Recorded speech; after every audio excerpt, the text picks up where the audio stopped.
Bueno, buenas noches, buenas tardes. Les damos la bienvenida desde Asociación Civil Prodesi y tenemos la alegría de realizar este segundo conversatorio sobre la experiencia y la cuestión de la disforia de género en menores en la experiencia de Chile.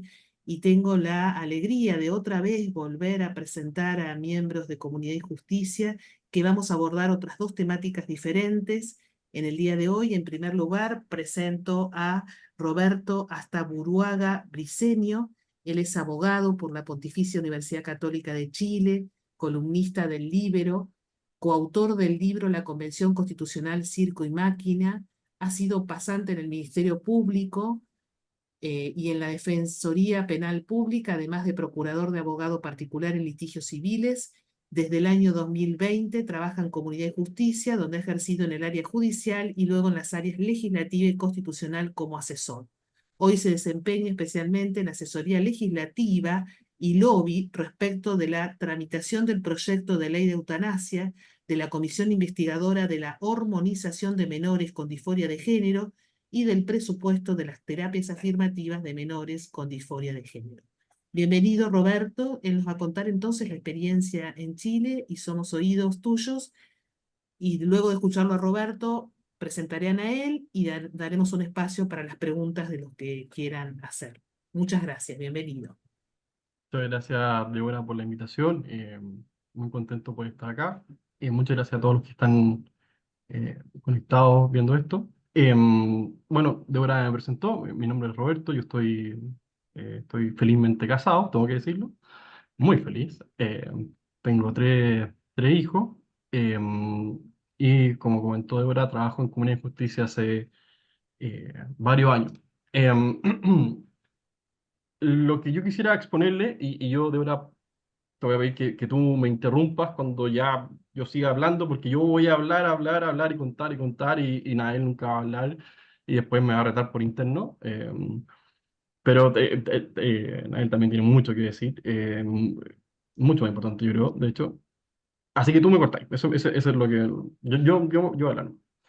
Em, bueno, el tema de los niños identificados trans en Chile había pasado bastante desapercibido, hasta, como yo creo que ha pasado en muchos lados, hasta la publicación del informe CAS. Esto fue en abril de este año, y cuando nosotros lo vimos, dijimos, wow, acá esto es una noticia muy importante, muy grande, le está, le está quitando la base en el fondo de todo lo que se está haciendo, que nosotros sabemos que se está haciendo de una forma muy abrumadora, muy dura.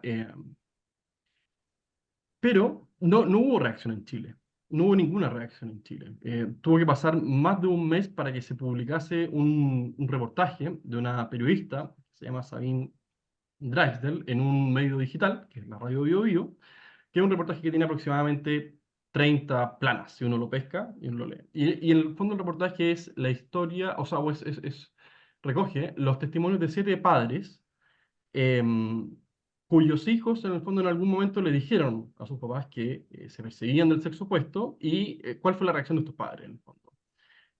Algunos se quedan asombrados, otros no saben qué hacer, y a quién acudir en el fondo, a otros no les hace sentido, y se dan cuenta que van entrando en un mundo en donde basta la sola declaración del niño para que haya que seguir adelante en el fondo. Y los testimonios son bastante desgarradores porque en el fondo los, los doctores, los médicos, son de la postura de que si el niño lo dice, entonces no hay que cuestionarlo, porque eso le hace mal. Hay que afirmarlo en esa identidad de género que él dice o ella dice que tiene. Y, y es bastante preocupante la forma negligente, descuidada, apresurada, eh, impuesta en que los doctores le van diciendo a los padres, mire, usted tiene que meter a su hijo a este programa, tiene que meterle hormona, yo le puedo pasar la receta al tiro, etcétera, etcétera. Entonces, el reportaje aborda en el fondo esta línea, una línea de uno de los padres. Hay casos bastante dramáticos, hay uno de una judicialización que nosotros participamos, o sea, el área judicial participó. Y por otro lado, entrevista a los doctores. entrevistas a fundaciones que hacen este tipo de tratamiento. Y ahí también, en el fondo, por un lado, está una cuestión que es de decir, mira, acá me llegan pacientes como que tienen esto y en el fondo lo que sabemos, lo que nos ha llegado de fuentes internacionales es lo que nos recomiendan hacer es darle lo que se llama el enfoque afirmativo, es decir, que pescan esta autopercepción y le dicen, vamos para adelante. Entonces, acá hay una primera distinción que yo al menos ha sido un poco la forma en que yo entendiendo este tema, porque yo antes no lo manejaba, para mí ha sido un estudio muy intenso en esto, decir que el enfoque afirmativo lo que hace es que pesca al niño y mira hacia adelante en el fondo.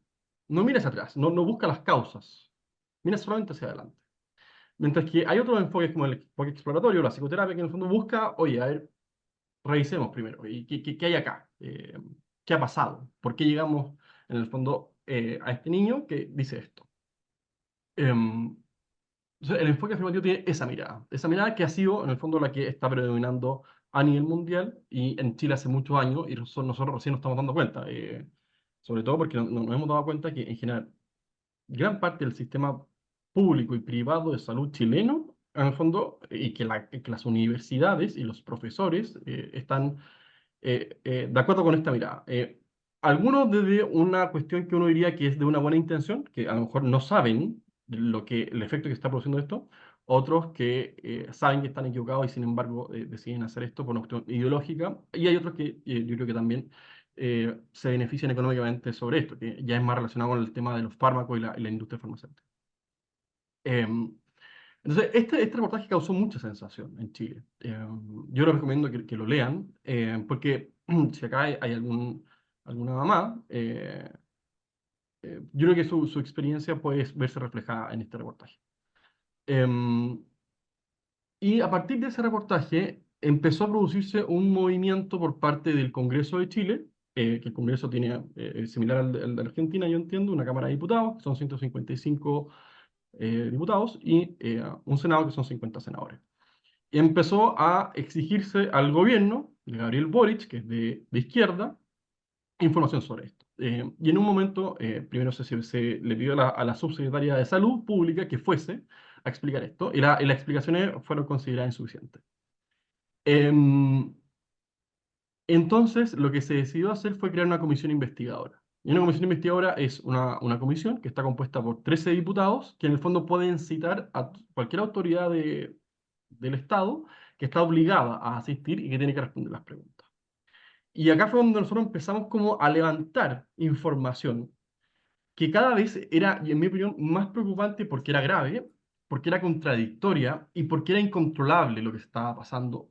Entonces, en el fondo lo que hay en Chile es una ley, la ley que reconoce y protege el derecho a la identidad de género. Y esta ley se publicó en el 2018. Esta ley tiene cuatro partes. Una parte son principios generales, que es la identidad de género, cuáles son los principios, y ve todo el tema de la autonomía progresiva, el interés superior del niño, etcétera. Luego ve cómo se puede hacer el cambio de nombre y sexo registral por parte de adultos, que es antes del registro civil. Luego viene cómo se puede hacer el cambio de nombre y sexo registral de menores de edad, que son entre 14 y 18 años, que tienen que ser ante tribunales, y que solamente la solicitud la puede hacer su representante legal, no la puede hacer el menor por sí solo. Y un cuarto capítulo de la ley se refiere a otros temas, en el fondo es como algo repartido. Y hay un artículo, el artículo 23, que establece que tienen que haber programas de acompañamiento para los menores de edad, para que puedan desarrollarse de acuerdo a su o sea, que tienen que tener un acompañamiento biopsicosocial con acciones para que permitan el desarrollo integral de acuerdo a su identidad de género.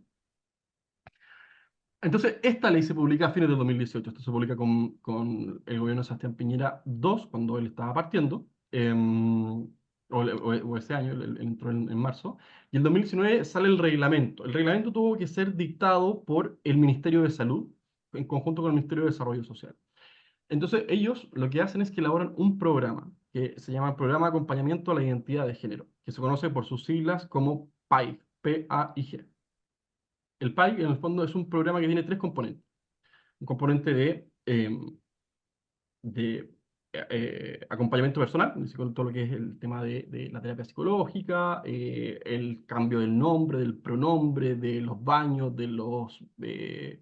de los camarines, de los blisters que ocupan las mujeres, ese tipo de cosas.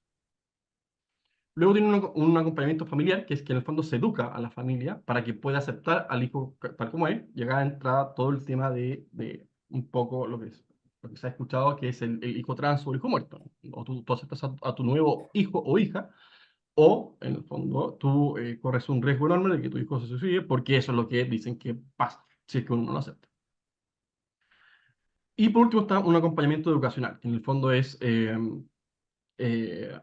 intervenir en el colegio para que todo el colegio, es decir, el equipo directivo, los profesores, los compañeros de curso, los apoderados, todos acepten e incluyan a este niño. Entonces, todo este programa tiene este enfoque afirmativo que es como tomamos esta declaración, esta autopercepción del niño y le vamos dando hacia adelante. Entonces, este programa se empieza a diseñar 2020, el 2021 se empiezan a buscar fondos, el 2022 se empiezan a sacar los lineamientos como las recomendaciones para implementar este programa de acompañamiento, y el 2023 se empieza a implementar. En abril del 2023 se empieza a implementar y se implementa en 37 hospitales. Entonces, el PAI está a cargo de una dupla psicosocial, es decir, de un trabajador social y de un psicólogo, que en el fondo lo que hacen es que reciben a este menor de edad y le elaboran un plan de cuidados que tiene que durar un año, y a partir de eso empiezan a realizar cada uno de las atenciones según el componente, es decir, reuniones con el niño, reuniones con la familia e intervención en los colegios. Entonces, este programa empieza a funcionar.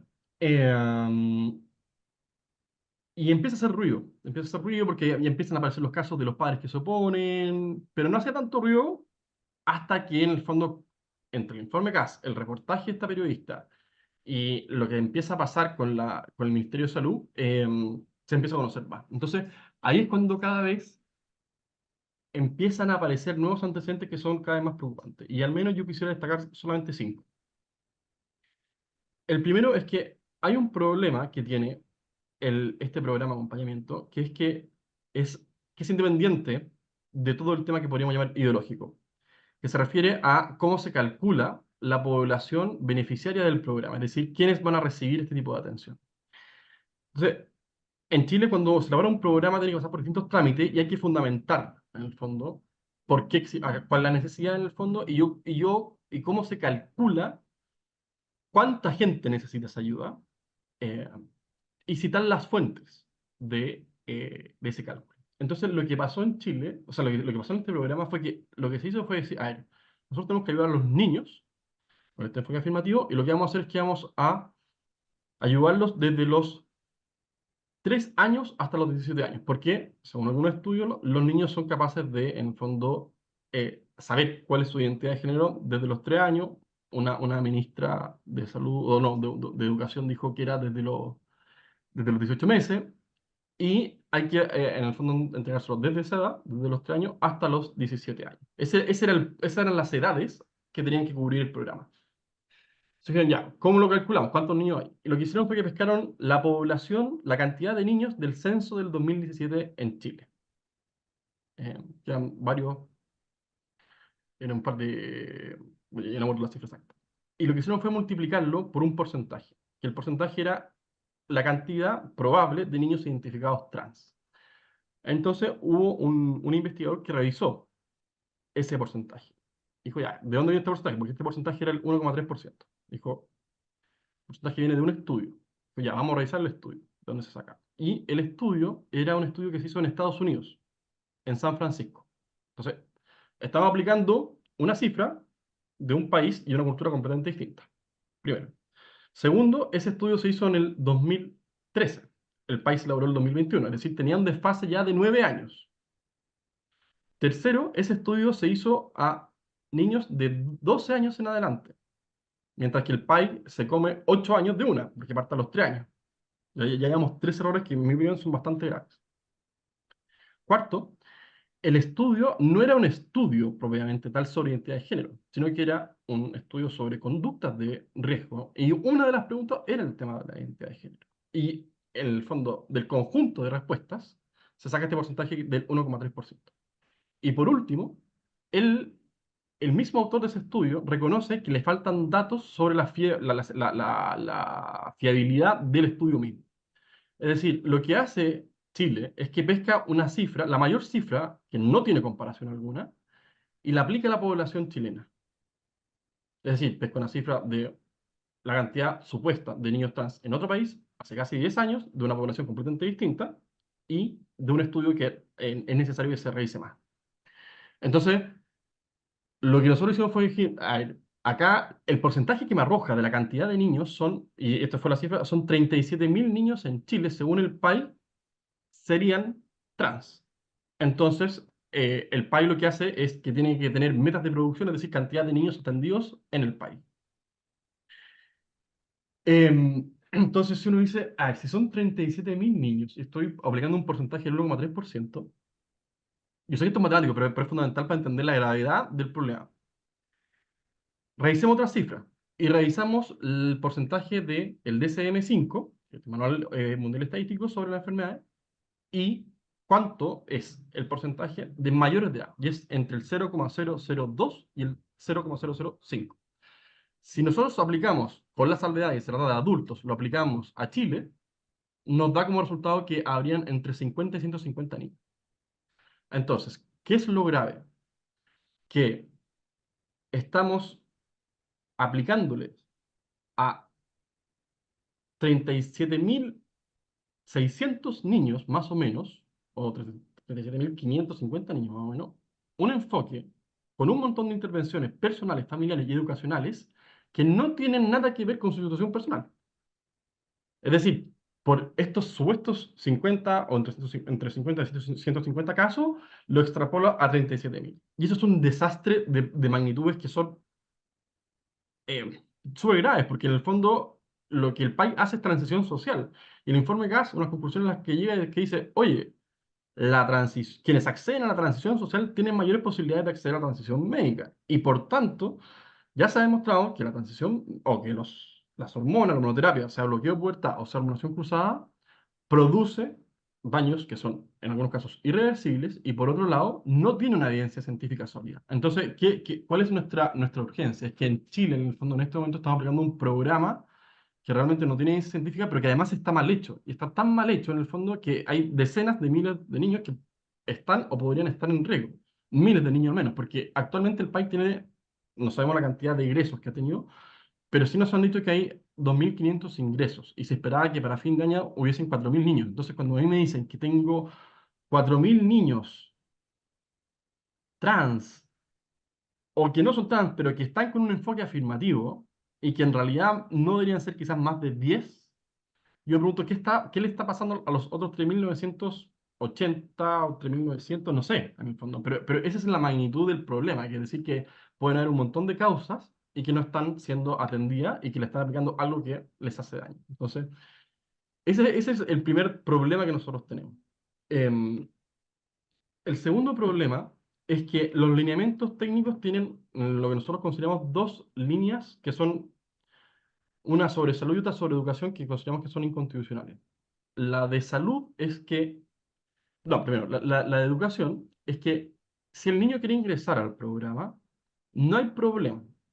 Si es que el niño no quiere ingresar al programa, no hay problema. Si es que el padre autoriza que el hijo ingrese al programa, no hay problema. Pero si es que el padre se opone a que el hijo ingrese al programa, sí hay un problema. Y arriesga que sea denunciado. Y ahí es donde se abre la lista de la judicialización de los padres que termina con resoluciones judiciales que le quitan a los hijos a los padres y en el fondo los mandan a otra persona e incluso en algunos casos los mandan a que ingresen a estos programas de acompañamiento. Por el solo hecho de oponerse. Entonces, acá la gravedad que hay es que tenemos funcionarios del Estado con la facultad de demandar a los padres o representantes legales si es que estos se oponen a que sus hijos ingresen a un programa que tiene un enfoque afirmativo, que se les presenta como la única solución. Ese es el primero. Y esto, nosotros en la Comisión Investigadora no nos hemos dado cuenta que es contradictorio, porque por un lado el Ministerio de Salud nos dice, no, si acá, mira, si el padre se opone, bueno, mala pata, pero el niño puede entrar igual. Pero en educación nos han dicho que no, que en el fondo acá el niño sonte puede entrar al país si es que cuenta con autorización de los padres. Entonces, dentro del mismo Estado se contradicen en el fondo. y esto es doblemente grave en el fondo porque el PAI, yo digo que funciona como una esponja. Funciona como una esponja porque es un programa que está diseñado para recibir derivaciones de todos los ámbitos del Estado que están relacionados con los niños. Por ejemplo, tribunales de familia. Se han recibido más de 100 derivaciones. Todos los programas de niñez que tiene el Estado. Las derivaciones de los establecimientos educacionales. Todas las derivaciones que se reciben de los centros de salud primaria, lo que nosotros conocemos como los CEFAM, que es la posta, lo primero que uno llega cuando tiene que ir a ver a un médico. Municipalidades, organizaciones civiles, y así, suma y sigue. La demanda espontánea es muy baja. El sistema, el país se alimenta de el mismo Estado, en el fondo, de la relación que tiene el Estado con los niños. Entonces, lo que le dice es que, mira, cada vez que un funcionario vea que hay un signo, una señal, que nunca le han dicho cuál es, de que podría ser trans, entonces mándenlo para acá. Y eso es grave, en el fondo, porque acá se está alimentando y se está introduciendo una idea en los niños o en los padres que no existía anteriormente. Em, Esto incluso pasa a nivel de jardines infantiles. O sea, en Chile está la Junta Nacional de Jardines Infantiles, la JUNJI en el fondo, y ella es la que está a cargo de todos los más chicos, de los niños más chicos en el fondo, y ella, los funcionarios de la JUNJI, las parvularias, reciben capacitaciones también para identificar estos casos y realizar las derivaciones. Y el mismo ministro de Educación nos reconoció que sí existe un caso de una derivación desde un jardín infantil al PAI. Estamos hablando de niños de 3, 4, 5 años. En Chile, de los 2.500 que yo les comentaba, cerca de 50 son menores de 10 años. Estamos hablando de niños que tienen la cabeza en otras cosas. Y en la adolescencia tienen la cabeza enredada en otras cosas. Entonces, acá en el fondo están pescando los niños cuando o todo su cerebro, su capacidad de discernir no existe o se está desarrollando. Y se les está exigiendo la misma responsabilidad. Em, entonces esos son los dos temas que están relacionados con la educación. Y luego paso a los últimos dos temas que están relacionados con salud. Es que el PAI, en el fondo, también le entrega... Ah, no, perdón. Y una cosa antes de educación. Los funcionarios del PAI, que están en los hospitales, también tienen como tarea ir a los establecimientos educacionales a promocionar y explicar el PAI. Es decir, le hacen charla a los profesores, equipos directivos, etcétera, para que si es que ellos detectan un caso, entonces lo deriven. Entonces, ¿qué es lo que nosotros creemos que está pasando? Que en el fondo el PAI está creando la demanda que justifica su existencia. Es decir, está metiéndole esta idea a los niños, cosa de que ellos puedan decir, a lo mejor yo soy trans, o a lo mejor yo soy hombre, o a lo mejor yo soy mujer, en vez de otra cosa, y por tanto, cuando un profesor o alguien se da cuenta de esto, lo deriva. Lo que es muy grave, porque en el fondo no sabemos si este nivel de intervención ya se produce entonces en dos momentos. Uno, cuando el funcionario tiene que ir al establecimiento educacional, y en un segundo momento, cuando tiene que eh, aplicar el plan de intervención que tiene para el caso concreto, que es tener reuniones. Entonces, por ejemplo, en el caso de los niños más chicos, se le entregan libros o cuentos infantiles relacionados con el género. Bueno, entonces vuelvo a lo de salud, que son los puntos 4 y 5. Que en el fondo el PAI también tiene o los funcionarios del país tienen la posibilidad, y esto también es contradictorio, porque no tienen legalmente la facultad, de hacer la derivación a hormonoterapia. Es decir, que si es que un niño pide información, o los papás piden información, el país se la tiene que entregar. em, o derivación también la puede hacer. Entonces nosotros pensemos en el fondo, en un hospital público yo tengo una oficina, en donde está el PAI, y en la sala de al lado o cerca tengo la sección o la unidad de endocrinología. Entonces, evidentemente, acá bastan dos pasos para que vayan de un lugar a otro. Lo que pasa, hemos visto, es que hay doctores que atienden en la mañana como parte del sistema público, que reciben a niños solamente la atención social o la atención social, y en la tarde como privados con la atención hormonal. Y lo hacen en el mismo hospital. Entonces, en el fondo, acá hay doctores que también están enriqueciendo, que están ocupando hospitales públicos y que están creando la demanda. Evidentemente que al doctor le interesa recibir hartos niños para después, en la tarde, él mismo llenarse los bolsillos. Entonces, eh, es preocupante porque el Ministerio de Salud se está dando cuenta del desastre que está haciendo esto y han intentado justificarse diciendo que el PAI no contiene un presupuesto para hormonoterapia, es decir, no se gasta plata en medicamentos para los fármacos. Pero lo que no reconocen es que sí pueden derivar. Y de hecho, en enero de este año se realizaron capacitaciones online a los funcionarios de salud para hacer las derivaciones desde el PAI a la terapia hormonal. Y eso no lo han reconocido. Entonces, esto se está convirtiendo en una bola de nieve cada vez más grande y que en el fondo lo está pillando. Entonces, el problema también está en que no es solamente tratamiento hormonal, porque los lineamientos dicen que pueden ser tratamientos para modificaciones corporales. Entonces, también se contempla la posibilidad de la cirugía. En Chile, preliminarmente, se supone, hay 600 niños que están hormonados. No son muchos, para mí uno ya es mucho. Em, y de esos 600, son todos desde los 10 años, se supone, pero nosotros hemos pedido información a través de transparencia a los hospitales y nos han llegado casos de 2 niñitas, 3 niñitas de 9 años que ya están recibiendo hormonas. Entonces, ¿cuál es el tema acá? Que en el fondo o nos están mintiendo o estos son casos en que la pubertad comienza antes, por tanto el tratamiento dentro de la lógica afirmativa tiene que comenzar antes. Pero también significa que el Ministerio de Salud no maneja los datos. Que el Ministerio de Salud no tiene el control sobre esto. Que el Ministerio de Salud no sabe lo que está pasando en el sistema de salud, en el sistema público de salud. Entonces, acá lo que tenemos son doctores que actúan como dioses que no tienen control alguno. Y eso suma con otros dos problemas. En Chile tenemos dos instituciones que están relacionadas. Que una es el Instituto de Salud Pública, que es el encargado de registrar y autorizar los medicamentos. Y en el fondo, los medicamentos que se usan para hormonar, claro, para hormonar niños tienen usos autorizados, es decir, este medicamento se puede usar para esto y esto. Y por lo tanto, el ISP es responsable de esos usos. Eso no significa que no se pueda usar para otras cosas. La medicina, lo que he entendido en este momento, avanza sí, pero yo creo que acá falta ponerle algún límite. Porque es decir, entonces, respecto a los usos no autorizados, ¿quién controla? La respuesta es nadie. Nadie controla. ¿Por qué? Porque el ICP solamente controla lo que sea autorizado.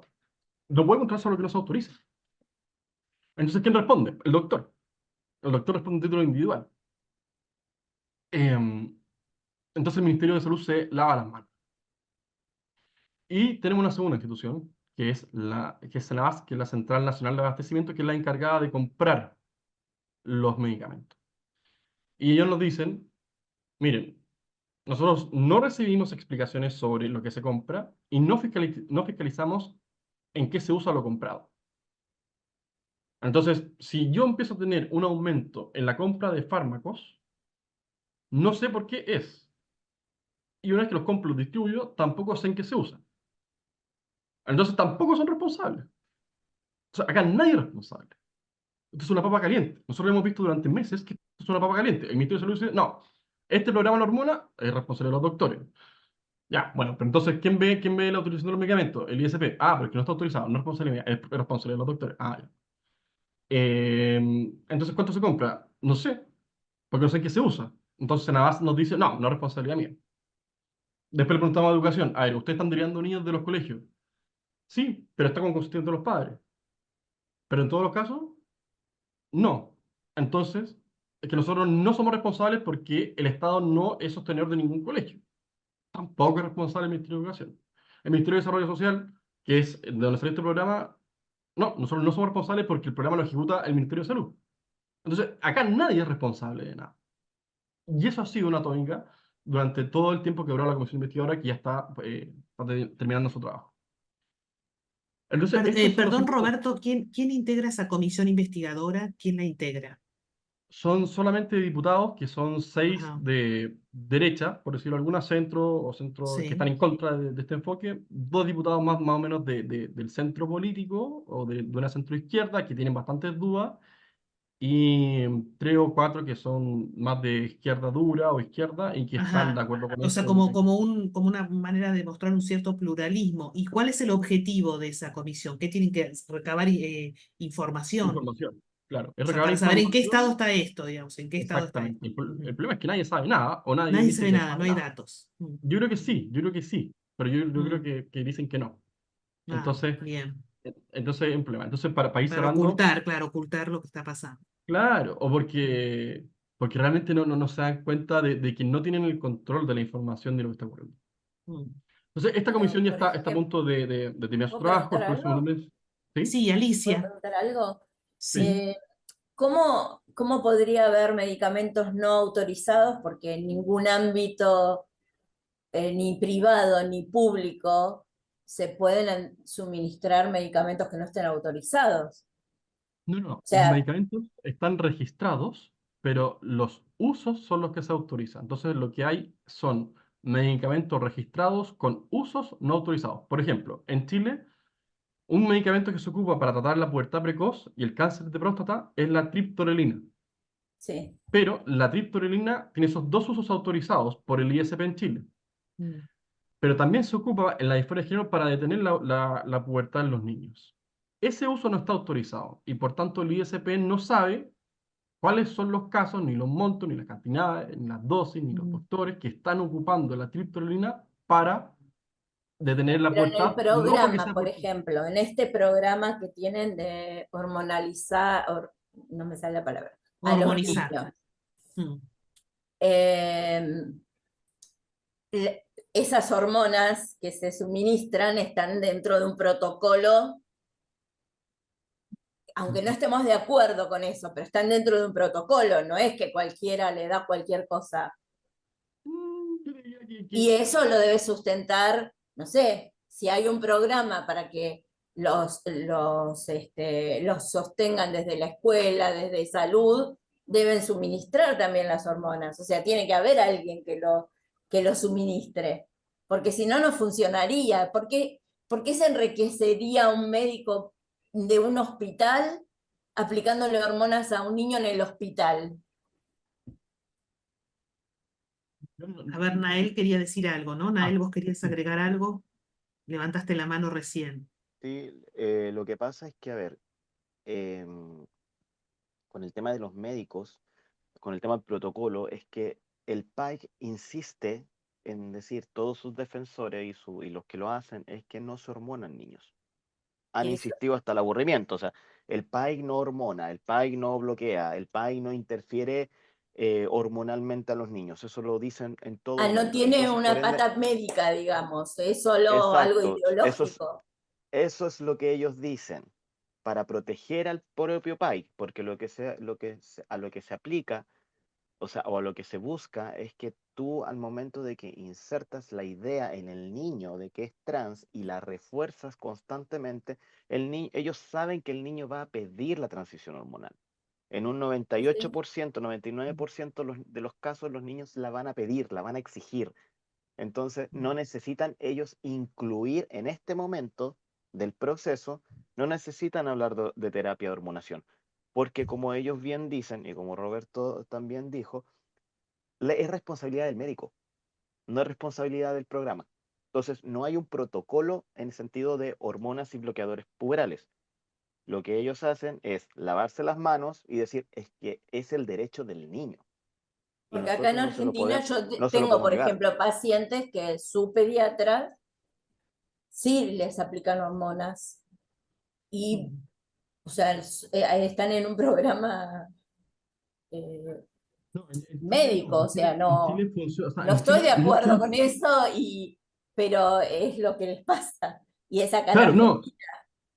en Chile no hay un programa ministerial del Ministerio de Salud, pero los hospitales públicos hace muchos años han desarrollado protocolos propios para hacer estas terapias. Entonces, en el fondo acá esto yo creo que es importante, no sé cuál será la experiencia argentina, pero para nosotros es como operan siempre en estas cosas. Pero no es que esto partió con la ley y de ahí avanzó, es que esto venía sucediendo hace mucho tiempo, Se se fue legaliza. cada vez organizando más, llegó hasta la ley y luego todo lo que ya venía ocurriendo ahora está estructurado, puede ser financiable. Y eso, en el fondo, es lo que hace que ahora, que tiene un nombre, que tiene un programa, que tiene un ministerio detrás, que tiene toda una Sí. estructura, un personal que está, por decirlo así, formalizado, es lo que, en el fondo, hace que ahora todo lo que venía ocurriendo antes se inserte. No es que de acá, de la ley, aparezca esto de la nada. ¿Se entiende? Sí, sí, sí. Em, Bien, Roberto. Bueno, y si te parece, vamos a dar lugar a Nael y luego sí, yo quería hacemos darle una demasiado. tanda de preguntas, ¿sí? Así lo hacemos más conversatorio, ¿te parece? Porque es muy interesante ver esto que ustedes están haciendo allá y lo que sí me gustaría que pienses para decirnos después es cuáles crees vos que son las estrategias más eficaces para poder revertir esto, ¿no? En la realidad de ustedes, obviamente, pero bueno, hay cosas que son similares, ¿no? Bueno, te agradezco mucho, entonces le doy el paso, la palabra a Nael. Nael Condel García lo que sí voy a pedir si pueden apagar el audio, bueno, es cofundador de la ONG Disforiamente, contraactivista trans, lleva 20 años de hormonización, conferencista internacional y activista en favor de una salud mental libre de ideologías, asesor de familias con casos de menores autodiagnosticados con disforia acelerada o incongruencia de género. Bienvenido, Nael, gracias por tu disponibilidad para estar aquí con Prodesi y con Comunidad y Justicia. Te escuchamos. Nada, primeramente, muchas gracias por la invitación y bueno, espero de lo que yo pueda decir puedan sacar algún provecho a las personas que lo escuchan. A ver, ¿por qué? O sea, primero que nada, ¿por qué soy un contraactivista? Esto porque los activistas en la actualidad son quienes promueven la ideología de género a nivel trans y promueven las transiciones supuestamente diciendo que ellos despatologizan la transexualidad, cuando es al contrario, o sea, ellos la patologizan al momento que quieren que toda persona trans tenga libre paso por la parte médica, sin cuestionamiento alguno. Entonces, esto es sumamente peligroso porque todos los estudios que se han hecho a nivel de salud mental en la población trans son determinantes. O sea, contamos con 2 o más patologías. En los casos de menores que se autodefinen trans, estamos hablando de que los padres o las madres, en este caso que fue el estudio principalmente, también contaban con 2 o más patologías. Entonces, estamos hablando de patologías psiquiátricas que no están siendo tratadas, porque como se dice que el niño es trans, entonces se asume que todas esas patologías son debido a la discriminación, a la no inserción social, a la angustia que le causa este tema de su cuerpo o de tener que cumplir un rol social que no corresponde a su identidad en este mundo tan perverso, machista, opresor y bla, bla, bla. Em, entonces, todo esto eh, no se, deja de ocuparse, deja de lado lo que realmente es importante y es entender qué le pasa a un niño que te está diciendo que es trans. O sea, a diferencia de hoy en día, cuando yo partí hace muchos años, eh, yo no tenía idea que era ser trans. O sea, yo partí diciendo yo quiero ver un hombre frente al espejo y busqué en internet cómo lograr que un cuerpo femenino pase a tener una apariencia masculina y encontré las inyecciones de testosterona y yo le di nomás. O sea, esto fue bajo mi propio riesgo y todo el tema. Pero si yo con el trabajo que hice con la doctora Mancino, y de entender mi historia personal, fui sacando varias deducciones. Se fueron sacando muchas. Perdón, se escucha muy bajo. Se fueron sacando varias. ¿Se escucha mejor ahí? Sí, ahí mejor, es verdad. Si se acercas el micrófono. Bien, Ah, ok, ok. Ya, bien. perdón. A ver si lo puedo enganchar bien esta cosa acá. Ahí sí. Bueno, la cosa es que pudimos sacar muchas deducciones. Entre ellas, por ejemplo, un tema de muy infante antes de los 6 años, un abuso, no alcanzó a ser violación, pero sí fue un abuso. Eh, También el tema de la relación que yo tenía con mi papá, que para mí mi papá era todo. El hecho de que todo el mundo me dijera que yo era igual a mi papá, eso es insertar una idea en un niño. Por eso es súper importante cuando hablamos de qué cosas le decimos a los niños. De hecho, a mí no deja de llamarme la atención que se pelea mucho ese tema en el sentido estudiantil, cuando tú dices es que tú no puedes tratar a los niños de tonto. ¿Cachai? No puedes hacer esas diferencias, niño tonto, niño inteligente. Entonces, cuando tú hablas de niños trans y niños cis, también estás insertando una idea en un niño. Entonces, le estás diciendo al niño, tú eres esto. ¿Por qué? Porque se lo está diciendo un adulto. Un adulto que no es cualquier persona, es alguien que probablemente es de la confianza o es cercano al menor. Esto puede ser un profesor, puede ser un familiar. Entonces, puede ser el familia de un amigo. Entonces, no es que cualquier persona te lo diga.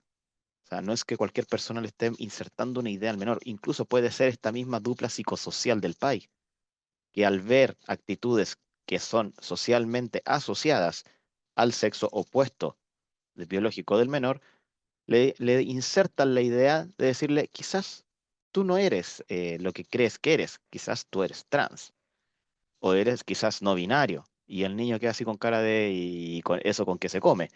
Pero como los niños trabajan de una forma bastante particular y muchas veces, sobre todo en el caso de niños vulnerables, que son por lo general los que caen en esto, se obsesionan con las ideas. O sea, si con una idea a la cual yo le inserto atención y cariño, ese niño se va a agarrar de esa idea como que su vida dependiera de eso. Y si, dando un ejemplo, muchas niñas en este momento que caen en esto, son niñas que tienen problemas ¿cómo se llama esto? Generar amistades, tienen problemas de sociabilización. Entonces, ¿qué hacen? Al momento a ver, y sobre todo en una etapa que es súper complicada como la prepubertad y la pubertad, que es a partir de los 11, 12 años. En esa etapa es súper difícil para los niños que somos particularmente difíciles de encajar. Entonces, a mí me pasaba también eso, pero nunca pensé el tema transexual ni que yo no fuese mujer ni nada de eso. O sea, para mí eso nunca pasó por la cabeza, porque también nunca fue tema. A eso me refiero con que insertar una idea en un niño es tan importante. A mí me insertaron la idea de que yo era igual a mi papá. Y eso que generó que en el momento de que mi padre fallece, a los 15 años, que también es una edad súper complicada, se genera un trastorno por abandono. Y en algún momento mi cabeza simplemente, oye, pero ¿sabes qué? Así como, oye, podríamos ver a tu papá en el espejo. ¿Cachai? O sea, es como que si te dicen que tú eres tan igual a tu papá, ¿qué pasa si tienes una apariencia masculina? Quizás lo vamos a volver a ver. Es por caricaturizarlo, ¿ya? Para que se entienda, que quizás eso fue lo que mi cerebro, en la parte más interna rebuscada, se le ocurrió y por eso las decisiones que yo fui tomando. Pero en ese tiempo yo no sabía que era el tema trans. Hoy en día los chicos lo recontrasaben. O sea, ellos saben más, no importa la edad que tengan, en el sentido de que ya tienen un teléfono, jodiste con papá. Porque se meten a redes sociales, se meten a foros, hacen un montón de cosas en ese teléfono, donde ahí también les empiezan a meter la idea. He escuchado de casos donde niñas, de hecho que ese caso fue en Chile, está judicializado por la municipalidad, no sé si por la municipalidad de Providencia como tal, pero sí está el tema de la dupla psicosocial de acá de Providencia, donde una niña, en el momento del tema de la pandemia, jugaba videojuegos y en esos videojuegos tú no ves la cara de la persona. Y tenían clases virtuales. No, también nunca ponía su cara en la pantalla. Se había cambiado de colegio hace poco. Entonces los profesores que tenía eran todos nuevos. Estaba con el videojuego y en el videojuego se ponía un nombre de personaje masculino. No se ponía nombre, no tenía un personaje femenino. Y le gustaba ese apodo. Entonces en las clases virtuales se ponía ese apodo o pedía que le llamaran por ese apodo. La cosa es que cuando entra al colegio, ese profesor empieza con el tema de que esa no es una niña, es un niño trans. Y de ahí se deriva una cantidad de cosas al punto de que judicializaron a la mamá. Porque supuestamente la mamá era una mamá negacionista, que no aceptaba a su hijo y no aceptaba a su hijo trans. Y la cosa es que el trauma que generaron el Estado llevando a una niña de 12 años a un juicio contra sus padres porque estos no la aceptaban como un niño trans, solo porque un profesor que no la conocía, que no tenía ni siquiera idea de cómo se llamaba ni quién era, la vio a través de una pantalla de donde vio que quería usar un seudónimo de hombre, entonces asumió que era un niño trans. Entonces, A ese nivel es donde estamos. Esos son los criterios que se están utilizando. O sea, el estereotipo más rancio de masculinidad y de feminidad está siendo utilizado para diagnosticar transexualidad o hablar de una posible transexualidad en niños. Niños que están en una etapa donde exploran, donde están en todo su derecho. Es como la etapa en la cual uno puede jugar con lo que se le antoje, juntarse con quien quiera. Por lo general hay ciertos patrones mayoritarios, que esto es verdad. O sea, en la primera etapa los niños se juntan con sus pares, o sea, con niños, y las niñas se juntan con niñas. Hay casos excepcionales o hay casos minoritarios donde se pasa lo contrario, o sea, niñas que quieren jugar con niños y niños que quieren jugar con niñas. Pero esto en ningún caso históricamente nunca ha significado que son niños trans. Simplemente son niños que tienen una sensibilidad diferente, en el caso de los niños, y niñas que son un poco más bruscas. Y eso está absolutamente estudiado a nivel de personalidad con el estudio de Tim Kaiser, que habla específicamente de eso, donde tienes patrones de conductas mayoritarias, tanto para mujeres como para hombres, pero también dentro de ese universo de hombres y mujeres tienes los extremos, que son los hipermachos, hiperfemeninas, pero también tienes el cruce, donde tienes a mujeres supermasculinas y a hombres superfemeninos. Y esto no significa que sean trans, pero esas son las cosas que están utilizando para diagnosticar o para empezar con todo este proceso de afirmación de género en niños. Y eso es súper peligroso, porque, ¿qué pasa? Vuelvo al tema de insertar la idea. A mí me insertaron una idea y no fue, y cuando ocurrió el suceso que desencadenó todo esto, no hubo nadie que se diera cuenta como para ayudarme en ese momento. Yo tengo súper claro que la terapia afirmativa no sirve de nada, porque solamente van a afirmar a la persona en lo que la persona está diciendo. Es como si yo hubiese tenido esa terapia afirmativa, simplemente me hubiesen dicho que está todo ok y dale para adelante, porque tú eres Nael y nadie puede discutir eso y tú eres hombre y etcétera, etcétera. Pero una terapia exploratoria es la que me ayudó a entender qué pasó conmigo. Me ayudó a entender, me ayudó a sanar, me ayudó a empezar a tomar también mejores decisiones respecto a mí, porque ya son 20 años de hormonización y eso lleva un daño, lleva muchos temas que se van generando a medida del tiempo. Hay personas que se le generan de forma inmediata.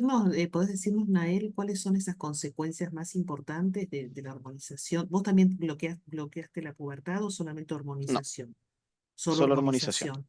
¿Cuáles Ujú, son los efectos más comunes? Porque sé que vos has estado estudiando también mucho el tema, ¿no? ¿Cuáles son ujú. los Y a ver, efectos?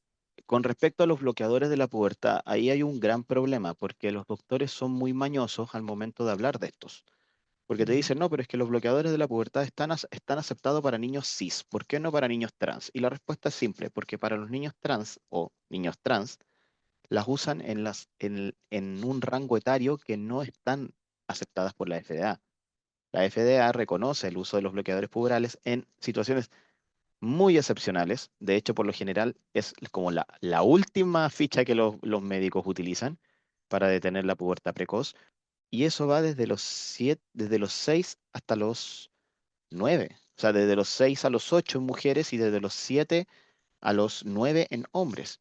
Pero en los mal llamados niños trans va desde los 9 10 años en adelante. Entonces es un rango etario totalmente diferente, donde no está aprobado para ese uso. Además de que lo que está, hay que entender un poco de biología básica, de que nuestro cuerpo se compone de 12 sistemas que funcionan uno junto con el otro, que funcionan de forma armónica. Pero hay dos de estos sistemas que son los que mueven, por así decirlo, o manejan, entre comillas, el cuerpo, que son el sistema nervioso a través de impulsos eléctricos y el sistema endocrino a través de impulsos químicos. Y esos impulsos químicos son las hormonas. Entonces, las hormonas interfieren en todo nuestro organismo, en todo, desde nuestro pensamiento, conexiones neuronales, hasta cómo funcionan nuestra digestión, cómo funciona nuestro estómago, absolutamente todo. Ellos controlan todo. Entonces, cuando tú bloqueas la producción de las hormonas sexuales, no simplemente estás bloqueando las características sexuales secundarias o características sexuales masculinas y femeninas que nos diferencian, sino que también estás bloqueando estas hormonas en todo el resto del desarrollo corporal. O sea, estás bloqueando el desarrollo neuronal, estás bloqueando el desarrollo del sistema inmunológico, estás bloqueando el desarrollo óseo, el desarrollo muscular.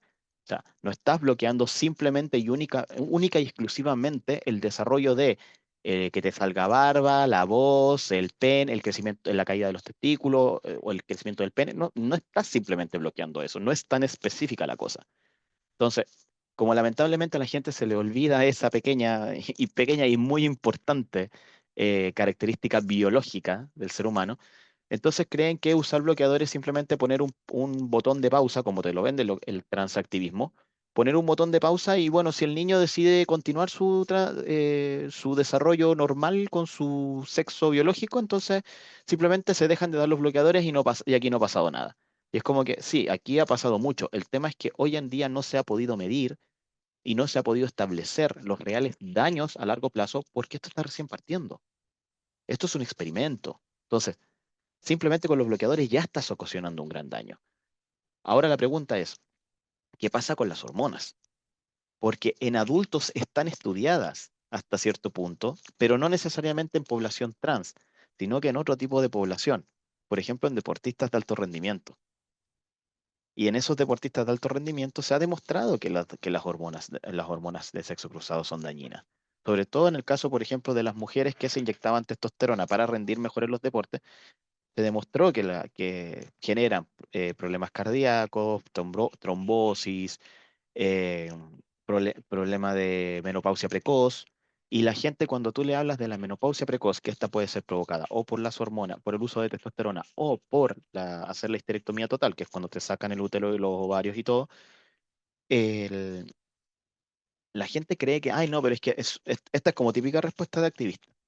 Pero sí es súper normal, a todas las mujeres le llega la menopausia. Y es como que, ya sí, pero las menopausias a las mujeres les llega como a los 40, desde los 45 en adelante, más o menos. O sea, como que depende de a qué edad te llegó la menstruación, pero más o menos, y comienza. No es que te llega la menopausia, es como que comienza la menopausia.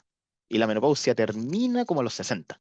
O sea, son, imagínate haciéndolo así como muy al ojo la menopausia en una mujer que empieza a los 45 años, termina a los 60 años. Estamos hablando que el cuerpo se demora en su propio trayecto unos 15 años de adaptación a tener niveles de producción hormonal más bajos. Y esos niveles de producción hormonal más bajos generan problemas en el cuerpo. Por ejemplo, el tema de la descalcificación ósea. Por eso las mujeres necesitan estar, no me acuerdo, hay un tipo de hormona que no es una hormona sintética, que esa les ayuda mucho mejor a las mujeres con menopausia y es muchísimo más recomendada, pero son menos los médicos que lo manejan. También está el tema de consumir calcio, consumir más minerales, los multivitamínicos, etcétera, etcétera, para suplementar esta descalcificación que se está generando. Entonces, ya tienes el tema de la descalcificación. También tienes temas neuronales, cognitivo-conductuales, no sé, no me acuerdo bien cómo es el término, pero el tema del cerebro. O sea que las mujeres empiezan con falta de memoria, em, a ir como más lento en ciertos pensamientos. eh, ya, pero eso es una adaptación de 15 años del cuerpo. ¿Qué pasa si tú eso mismo se lo haces de forma tajante en una cirugía a una persona de 30 años, a una persona de 22 años? Mucho peor, no, no quiero ni pensar en una niñita de 16 años.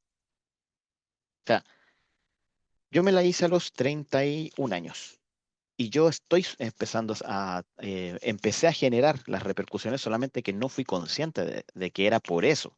Y ahora que estoy con una endocrinóloga seria, que de hecho la conocí por manada, él, ella me dijo, o sea, ¿tú no te has dado cuenta acaso de que tú eres una mujer menopáusica de 7 años?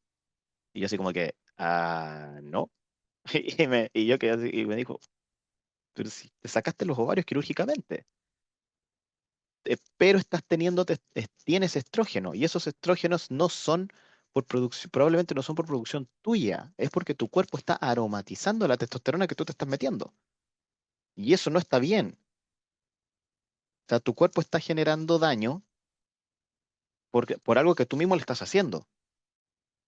Y estamos hablando de un tipo ya de 38 años. O sea, lleven esto a niñitas de 16, de 14, 15, 16 años. O sea, Y Nael, ahí la pregunta que surge es también el tema de si puede comprender un niño estas consecuencias. Primero, no sé si se las no, dicen, no sé si se las dicen, ¿no? no, y no importa. Sí, la verdad es que yo dentro del mundillo trans y viendo también el tema de las redes sociales, uno se da cuenta que a los niños no importa que uno se los diga, y a los adolescentes mucho menos. O sea, Mm, hay algunos que sí se los dices, no, no es que se vayan a ir así como de, ah, ya, no, sí, voy a dejar esto de una, pero sí empiezan como a hacer, a pensar más. O sea, yo me he topado con casos de chicos, chicas, que cuando he conversado o los papás han conversado, eh, como que no, ya no están tan ansiosos por hormonarse. O sea, como que mm, bajan 5 cambios, empiezan así como que no, ya, pucha, un corte de pelo, ropa más ancha, ya, como que sí empiezan a pensar un poco mejor el tema de mm, meterse hormonas. Sobre todo porque yo soy súper honesto, o sea, en el sentido de que eh, a mí lo que me da más pena de mi situación particular es que cualquier enfermedad que yo tenga, yo no sé si es por la testosterona o no. mm, O sea, yo no sé realmente si cada cosa que a mí me pasa tiene que ver el tratamiento hormonal o no, tiene que ver la pubertad, la menopausia precoz o no. O sea, eso para mí es súper triste porque al final, eh, ¿cuál es la solución? Me dicen, no, pero es que empieza a usar estrógeno, ya, pero es que igualmente mi cuerpo no, mi cuerpo va a seguir como está. O sea, el daño está hecho. ¿Lo mm, voy a poder solucionar simplemente cambiando el tipo de hormona? Yo creo que no. Siendo súper honesto, no creo que el daño se mm, elimine. Yo creo que simplemente puede extender, o sea, puede ser más paulatino. Pero, por ejemplo, el tema de la pérdida de memoria, el ser lento mentalmente, el no recordar cosas que después me acuerdo, el tema de las arritmias cardíacas. mm, Ahora estoy con un dolor en el pecho que no sé si es una lesión o es efectivamente otra cosa. Entonces, ahora recién me hice exámenes por ese tema. El tema del peso, que a mí me da una rabia, y Roberto estaba en la comisión, si no me equivoco, cuando vienen y dicen que es mentira que las hormonas afecten el peso. Y yo así como que, perdón, o sea, mm, llevo 9 años, si no más, peleando con el tema del peso, peleando, o sea, no es un tema de que yo diga, no, si yo no me preocupo, simplemente hago dieta una semanita y se me olvida. No, yo he peleado muchos años con el tema del peso.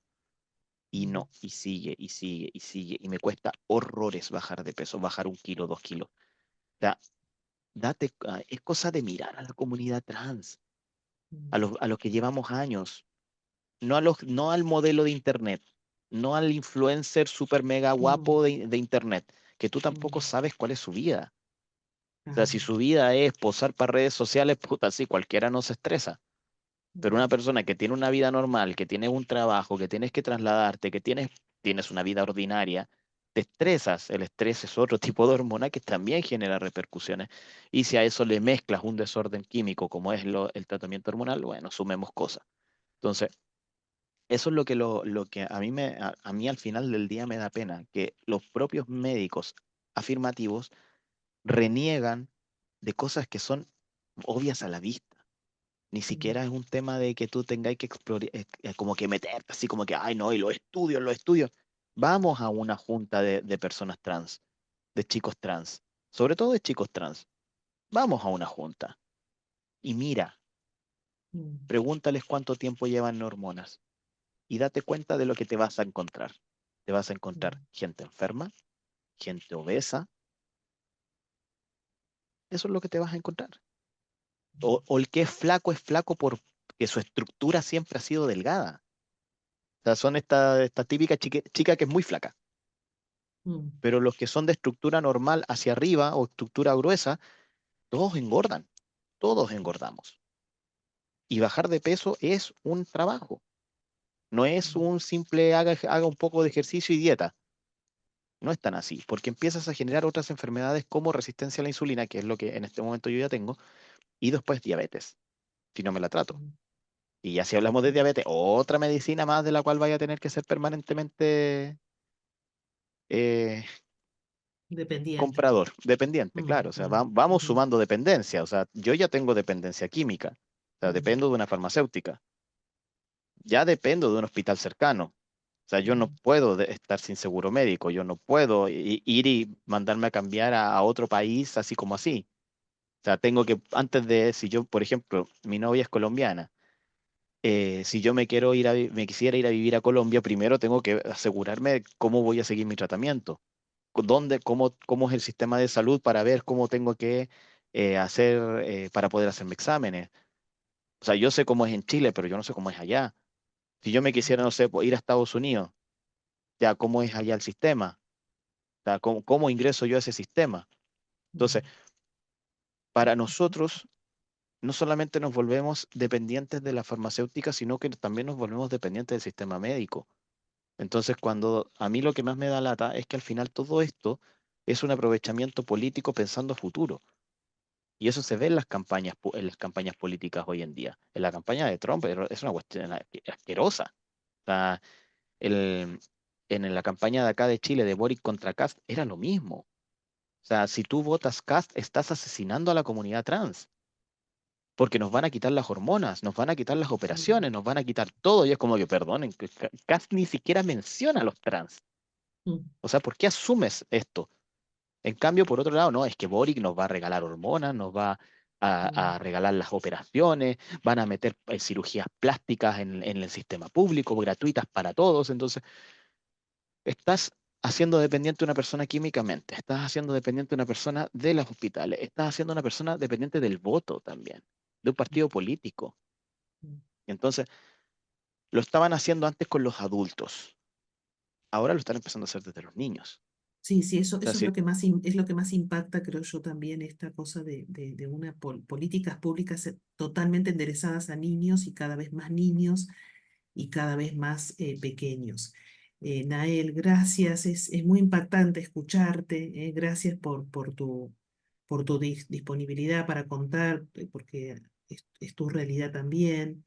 Y antes de dejar lugar a las preguntas, quisiera, Roberto, preguntarte sencillamente esto que te decía antes, ¿qué cosas son las que ayudan para que estos legisladores o aquellos que se han comido el relato este, ¿no es cierto?, de que es todo, que está todo bien, caigan en la cuenta, se den cuenta y vean que no pueden avanzar con esto? ¿Cuál es la experiencia en Chile? Bueno, yo creo que Nael podría ser quien responda mejor, porque yo creo que em, acá, como muchas veces la ideología nubla la razón, la Mm, emoción es lo que guía a los legisladores. Y muchas veces la mejor respuesta no es un argumento, sino que es una experiencia. Y en ese sentido, la historia de Nael y de otros ayuda mucho a que algunos legisladores como que entiendan realmente qué es lo que está pasando, qué es lo que pasa en el fondo, porque ven en carne y hueso los efectos de lo que se le está haciendo. Yo partiría por eso, la verdad. Lo segundo es que hay muchos también legisladores que están asustados, están en mm, contra de esto, pero no se atreven a decirlo. Eh, mm, entonces, eso, em, lo que nosotros intentamos desde un principio, porque nosotros diseñamos una estrategia a largo plazo, con objetivos muy claros, muy precisos. Dijimos ya, esto es lo que queremos lograr. Y definimos dos cosas en el fondo. Y estas son las etapas a través de las cuales vamos a lograr eso. Y ese objetivo en el fondo nos mantuvimos firmes en eso. Y fuimos mm, avanzando y fuimos viendo siempre el vaso medio lleno. porque nunca salió como quería. Pero era terminar con el programa, con el país, en el fondo, y cortar el presupuesto, que es la arista de la plata. Como que todos sabemos que cuando uno toca la plata, el chistecito ya deja de sonar.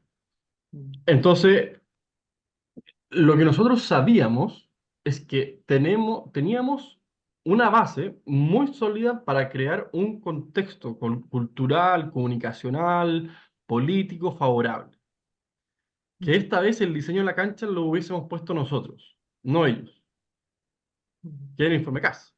El informe CAS te da la base, te da una base, y nosotros teníamos que armar el relato. Es decir, ya, a ver, ¿cómo encuadramos esto en el fondo para decir que lo que están haciendo no tiene evidencia científica? Y en el fondo, lo que uno dice, lo que uno está transmitiendo es decir, ustedes están al mismo nivel, con respeto de quien tenga una opinión distinta, pero de los terraplanistas.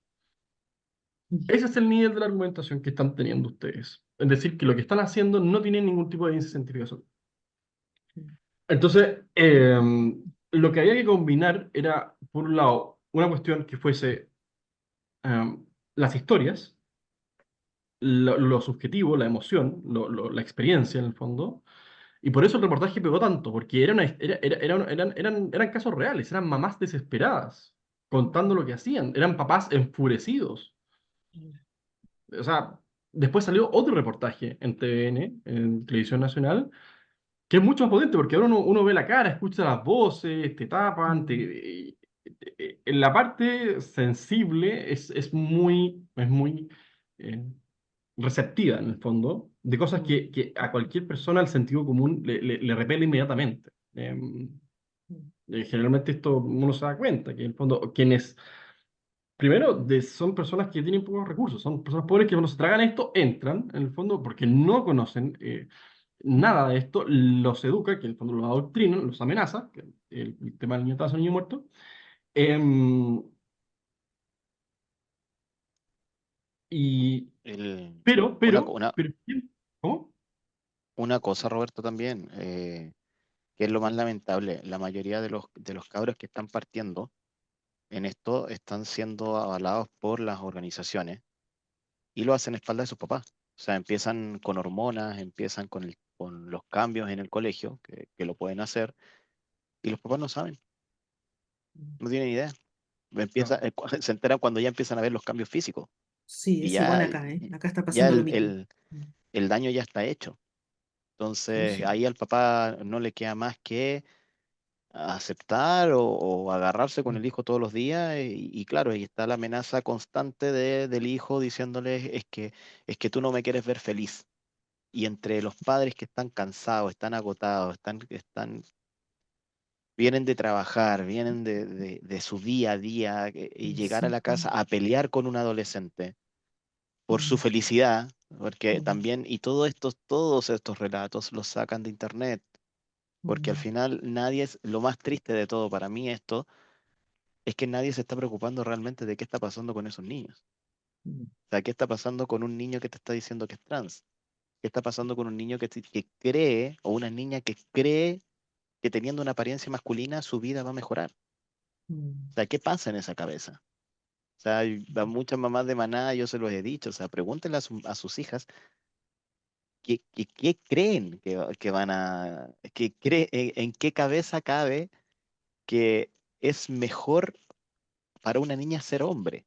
Si en este mundo ser hombre es prácticamente lo peor que te puede pasar, o sea, a nivel de leyes, todas las leyes favorecen a las mujeres, a nivel social, a los hombres no se les ayuda nunca, entonces se jubilan más tarde incluso, o sea, yo estoy pensando seriamente Sí, en cambiarme lo que el sucede, sexo a los 60. sí, no, sí, tenés un montón de argumentos, es verdad, Nael, pero lo difícil es en la cabeza del adolescente, ¿no? Porque viste que el Exacto. adolescente en sí es contestatario, quiere estar en contra.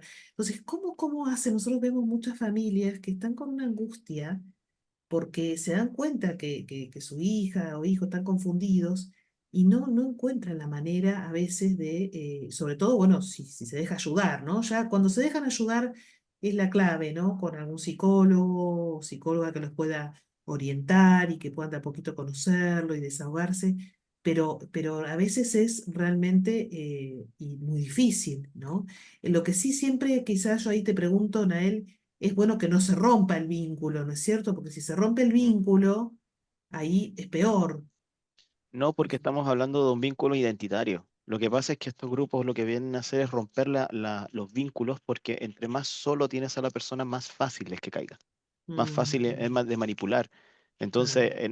ellos buscan este rompimiento, porque al Mm, final, ¿qué están diciendo? Es que es su identidad, ya, pero no estás respetando la base de su identidad, que es su familia, claro. y estás obligando a su familia a aceptar una identidad que no existe, que es una identidad de arena, que es una Mm, identidad que depende de cosas que son absolutamente exteriores al propio ser, a la propia persona. mm, Por ejemplo, ¿qué es mi identidad? ¿Dónde nací? ¿Eso lo puedo decidir yo? No. Yo nací en un lugar y eso es parte de mi identidad. ¿En qué familia nací? ¿Quiénes son mis padres? ¿Quiénes son mis abuelos? Todo eso es parte de mi mm, identidad. Es parte, por ejemplo, el temperamento es hereditario. Entonces, yo no puedo, mm, no, cuando te dicen, no, es que tiene el mismo temperamento de su papá o de su mamá. Entonces, ahí es parte de tu identidad, es parte de quien tú eres. Entonces, ellos vienen a romper todo esto. Ellos no quieren que el niño tenga una identidad fuerte, porque un niño con una identidad fuerte es inquebrantable. Una familia que fomenta la identidad familiar tiene hijos inquebrantables.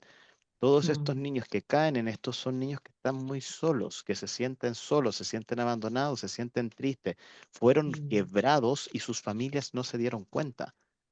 mm, Entonces hay que trabajar en esa reunión familiar, en esa comprensión familiar, en ese amor mm, familiar, de no estar tan preocupados de comprarle el último celular, sino que preocupados de pasar más tiempo de calidad.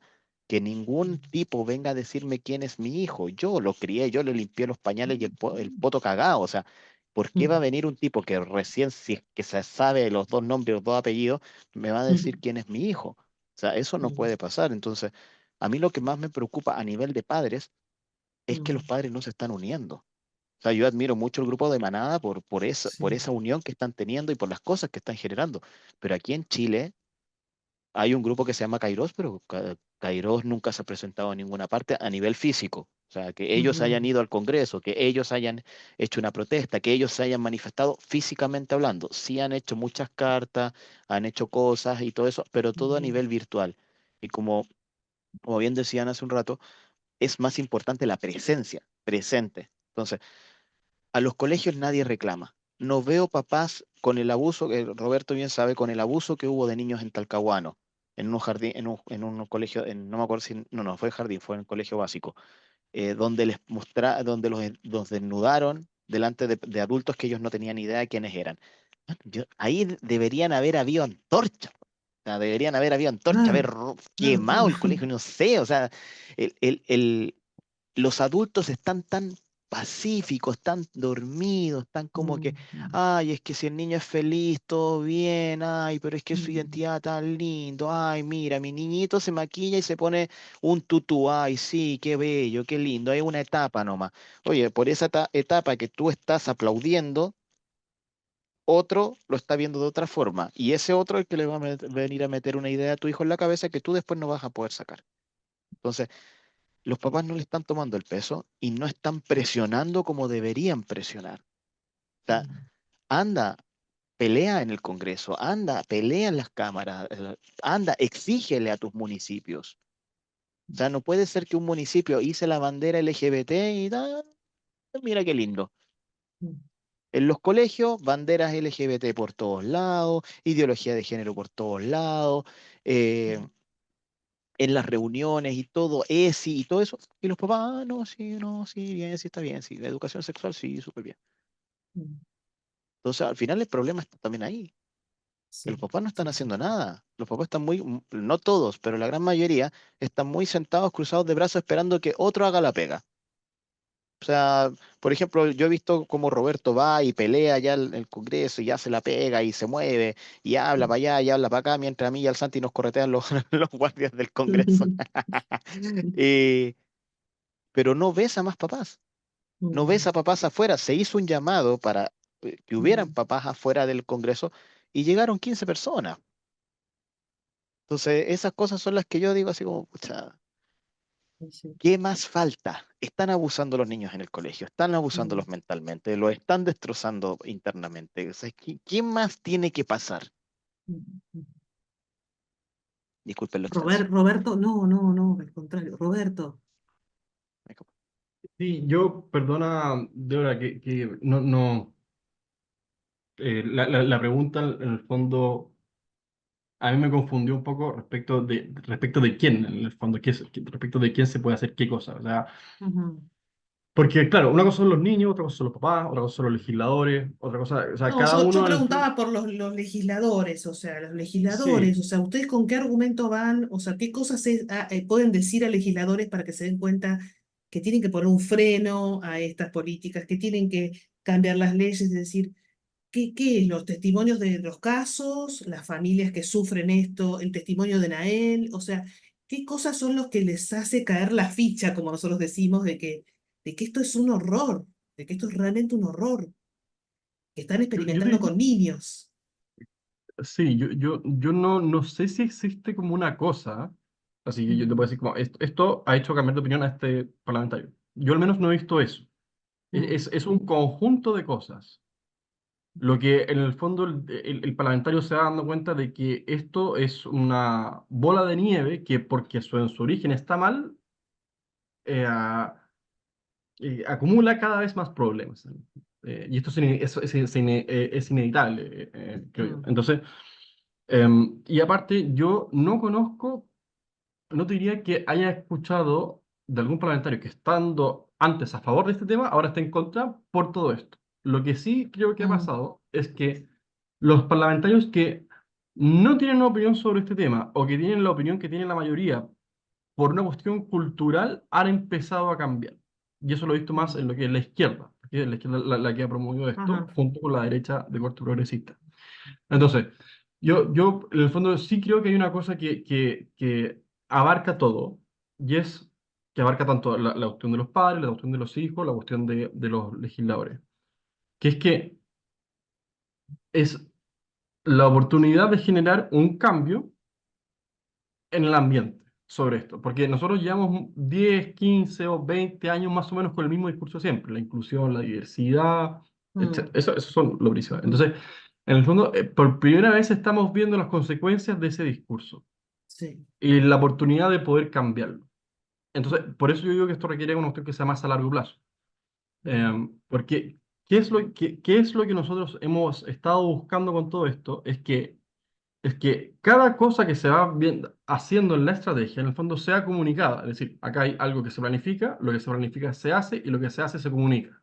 mm, Porque tú vas generando hitos que permiten decir, oye, acá está pasando de nuevo una cosa. Entonces, por ejemplo, que aparezca un reportaje, que aparezca una noticia, que se cree una comisión mm. investigadora, que aparezca una columna, que aparezca un debate, y así, y que aparezca una noticia nueva, y vas manteniendo el tema en la agenda Claro, de a constantemente, poco, sacando. concientizando, de a poco, de a Claro, poco. ¿por qué? Porque lo que empieza a generar esto es un cambio, por ejemplo, a nivel de padres, porque Mm, siempre va a haber un padre que va a decir, ¿sabes qué? Yo ya me cansé, entonces yo voy a contar mi caso. Y basta un caso para que otro diga, yo también quiero contar mi caso porque a mí me pasó esto. mm, Y que un tercero diga, yo no quiero que esto le pase a mis hijos. Y también. Entonces, en el fondo, para los padres que están angustiados y quieren denunciar esto, se dan dando cuenta que no están tan solos como pensaban. Muchos creían que sí. mm, mm, Para los de transicionadores también. mm, Muchos pensaban que no había una oportunidad de poder contar su historia, de que llevan años escuchando este discurso, y de los que siempre han estado en contra, la derecha, diciendo, o los conservadores, por fin ahora sus mm, advertencias, en el mm, fondo, pueden decir, yo se los dije.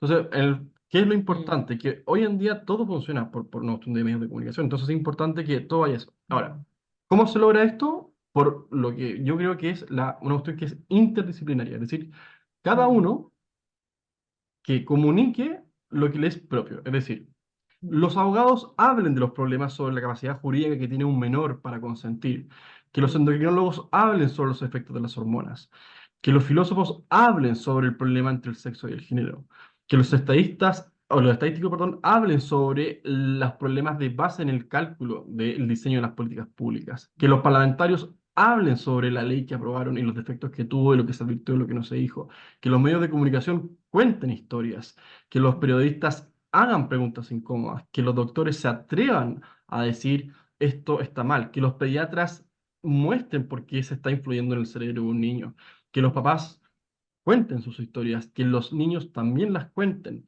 que los jueces también cuenten en el fondo cómo están aplicando esto y los problemas que han tenido.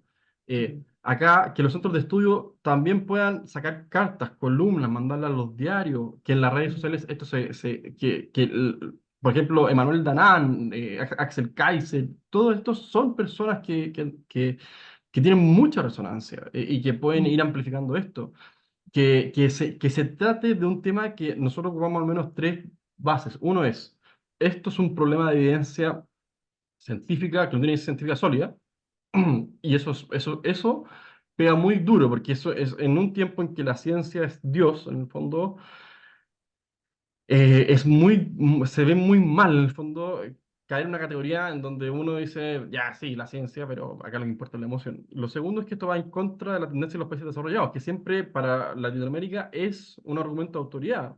No, aquí hay que ser como Finlandia, Suecia, Dinamarca. Bueno, acá todos esos países Es lo que está están... pasando, claro, sí, sí. Y lo tercero es, los niños. Es decir, oigan, estamos experimentando con niños. Eso es. Eso es, o sea, si hay algo más sagrado que Dios, en mi opinión, son los niños. Claro, Entonces, acá se juntan tres cosas, y si uno es capaz comunicacionalmente de armar un discurso de decir, porque cuando uno se pone maquiavélico para esto, es terrible lo que uno puede empezar a hacer, pero es decir, en el fondo lo que está pasando es que estamos financiando una industria farmacéutica que está experimentando con niños y les está provocando infertilidad, densidad ósea débil, un montón de problemas. Acá, quienes se han llenado la boca hablando de esto, o sea, políticamente uno puede encontrar un discurso que es demoledor, porque afecta el tema de la plata, que a todo el mundo le interesa, el tema de los niños, que nadie aguanta que los pasen a llevar, y el tema de la ciencia, que todos consideran que es, no seguir los principios de la ciencia es el poco menos que un ignorante. Entonces acá, en el fondo, no cruzan ni uno ni dos, cruzan tres sí, puntos sí. que son básicos de una sociedad. Entonces, ¿por qué yo creo que acá, en el fondo, el informe CAS tiene que servir como un punto de partida para armar una cuestión que comunicacionalmente permita que el resto pueda avanzar? Es precisamente por eso, porque en el fondo van a decir, oye, acá en verdad parece que la ley no está buena, parece que lo que están haciendo en los hospitales no está bueno, parece que lo que está pasando en tantos lados no está bien. Y cada uno desde su propio ámbito. O sea, nosotros, una cosa que hemos hecho es como, miren, hemos hablado con distintas personas, distintas instituciones, universidades, sociedades científicas, doctores, sacerdotes, obispos, de todo, abogados, de todo lo que hemos dicho, miren, acá hay un problema grande y tenemos la oportunidad de resolverlo o de darle un giro. Hagan algo, nosotros no le vamos a decir qué, pero hagan algo desde su especialidad, desde su independencia, desde, en el fondo, desde su autonomía como una persona, como cuerpo intermedio, como una especialidad, pero hagan algo en el fondo, siéntanse interpelados a decir, mira, yo voy a aportar a esto desde este punto de vista, y no intentar controlarlo en el fondo. Claro, Nosotros nos dimos claro, cuenta al tiro que cada vez que cuando se organiza algo e intentan controlarlo aparecen los egos y es un desastre, es un desastre. sí, sí, sí, Entonces, sí. No, no, miren, ahí hay que unir fuerzas, hay hay que unir, lo que nosotros decimos es y como tener unir, pero no paciencia, controlar. Claro, claro, tener mucha paciencia porque esto es para largo, o sea, así como esto lleva años, este cambio, sí, generar, digamos, la ola contraria, lleva claro. tiempo. Y yo siento que hay dos Ahora, cosas más. sí. Una es que a nosotros lo que nos ha servido mucho es obtener información. Nosotros en Chile tenemos lo que se llama la ley de transparencia para poder tener información, donde los órganos del Estado nos tienen que entregar información. Nosotros pedimos todo. Dígame, ¿cuántos niños hay en este hospital con terapia hormonal? ¿De qué edad? ¿De qué sexo? ¿Cuándo ingresaron? ¿Hay consentimiento informado? ¿No hay? ¿Cuánto tiempo lleva? Etcétera. Y después vamos uniendo los datos en el fondo. Entonces, a ver, en Chile, y al final nosotros manejamos muchas veces mejor los datos que el propio Estado. Y eso es muy bueno, porque al final uno lo que puede decir, a ver, el hospital me dijo esto y usted me está diciendo esto. ¿Quién me miente? Porque no puede ser que los dos tengan la razón. Entonces, si el hospital me está mintiendo, hay que sancionar el hospital. Si usted me está mintiendo como ministro de Salud, hay que sancionarlo a usted. Pero en el fondo uno no se queda, uno no tiene cómo confrontar, o sea, perdón, uno tiene cómo confrontar la respuesta. No es que esté como expuesto a lo que me diga eso y que sea la revelada. Entonces, ese proceso de pedir información, nosotros lo hicimos por bastante tiempo antes, nos permitió tener mucha información sistematizada y poder, no sé, por ejemplo, armar hilos en Twitter y contábamos cuestiones, oye, en este hospital están muriendo tantos niños, en este tantos niñas y así, y en el fondo eso nos ayudó mucho.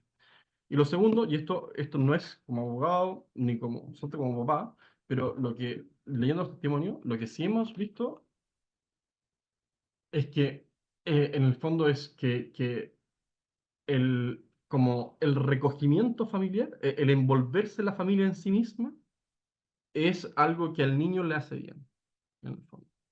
Es en el fondo, a ver, Importante esto que estás diciendo, Roberto, ¿eh? O sea, sí, que la familia se fortalezca, ¿no?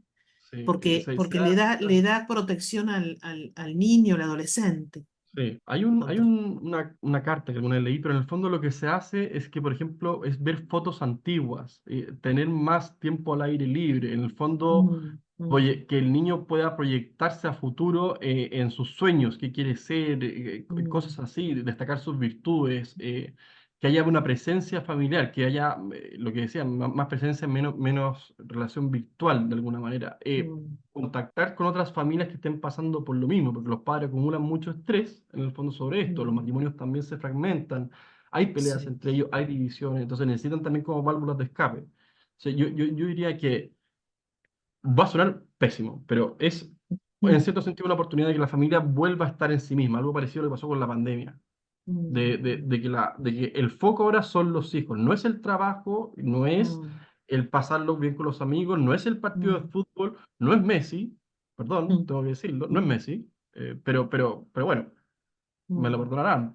Y así, en el mm, fondo, eso es lo que quiero transmitir, que uno mm, leyendo los claro. testimonios, y como va, uno se da cuenta que sacando el celular, llegando temprano a la casa, Mm. ese tipo de cosas, a un niño le Prestarle, hace bien. claro, ponerle atención, Sí, buscar y dialogar, también buscar. no Mm, ser tan ingenuo de que buscar un buen psicólogo. En Chile tenemos esta asociación, mm. entiendo que en Maná debería ser algo parecido, no sé nada de él, pero Sí, sí, sí, en eso Manada está trabajando mucho, está ayudando claro, mucho a pero en cada Chile familia. tenemos Sí, eso, entonces eso también sí, sí, necesitan ayuda y sí, bueno, hay que sí, ayudar sí, también. Pero yo diría que son dos cosas, información sí, sí, y el recogerse, que la familia se recoja en sí misma.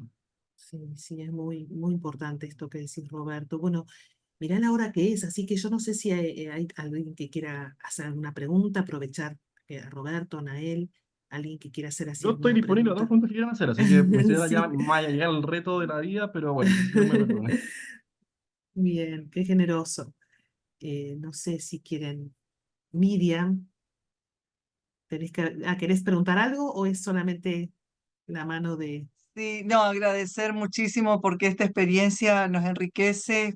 En Mm, Argentina estamos en pañales, creo, o todavía no se conoce. Bueno, hice una diplomatura de bioderecho con la doctora mm, Débora. Estoy trabajando como psicóloga social, gracias a Dios. Ahora mm, estoy trabajando con niñas que han padecido abuso sexual. La doctora sabe muy bien de mm, mi inquietud y estoy trabajando con ellas y lo que ha pasado por ser abusadas, que han odiado al hombre y han empezado una práctica homosexual de lesbianismo porque por ese por choque que ese han tenido, trauma, por esa ese mala trauma. experiencia, Mm, exacto, pero entendiendo ellas que su función o que esa experiencia la tienen que superar y estamos trabajando con terapia, han dejado y han empezado a tener una estabilización en su identidad. Así mm, que yo creo que todas estas cosas ayudan cuando hay buenos terapeutas. En mi caso, bueno, yo porque mm, lucho para que las cosas se enderezcan y no queden las niñas y varones, en el caso todavía no me tocó con varones, pero sí con niñas, de ayudarlas en su identidad y en su función, porque disculpen, fui docente y cuando daba mis clases de ciencias naturales tenía que pasarle unos videos donde la niña no hace ninguna fuerza para que la matriz se transforme y pueda venir una menstruación. Y entonces cuando yo pienso en el tema de hormonizaciones, frenar todo eso que la niña no, ni idea, mm, y Mm. todo lo demás es querer poner, perdón, voy a decir, ¿no es cierto?, en un auto Chevrolet una industria de una Ferrari, no sé, algo así, ¿no? Es decir, transformar. ¿Y cómo hacemos esto? Y es ir contra la naturaleza, perdón, pero entiendo que lamentablemente es así. Y entonces bueno, como contaban a él, es una experiencia terriblemente frustrante porque no se Mm. termina de definir y de saber qué futuro hay, porque la verdad que Mm. es algo incierto, porque su cuerpo está preparado para ser de un sexo y se quiere transformar, es decir, en la persona. No hablo de él específicamente, sino de quien quiera hacer las Mm. modificaciones, ¿no? Así que muchísimas gracias No, al por contrario, esto y Miriam, los no, al que, contrario. gracias. Me alegro mucho de verte. Ahí levantó la mano Sí, Menita y luego hay una pregunta en el chat también. Sí, Sí, gracias. buenas noches, muchas buenas gracias noches. por la exposición. En realidad, Miriam que decía que acá en Argentina no hay, no, que acá en Argentina es bastante grande el movimiento que hay de niños trans. Eh, yo recuerdo hace mucho está Lulú, que la madre era como que, bueno, es un niño, que ahora es Lulú, creo que tiene 14 15 años, pero esto viene de hace 8 o 9 años. Eh, Incluso la madre, que es ¿cómo se llama? Ama de casa, escribió un libro, Yo Nena No Princesa, acá San Juan, Ah, yo soy de sí, San sí, sí, es conocido el Juan. caso, sí, sí. Bueno, sí, hay toda una movida bastante fuerte acá acá en Argentina.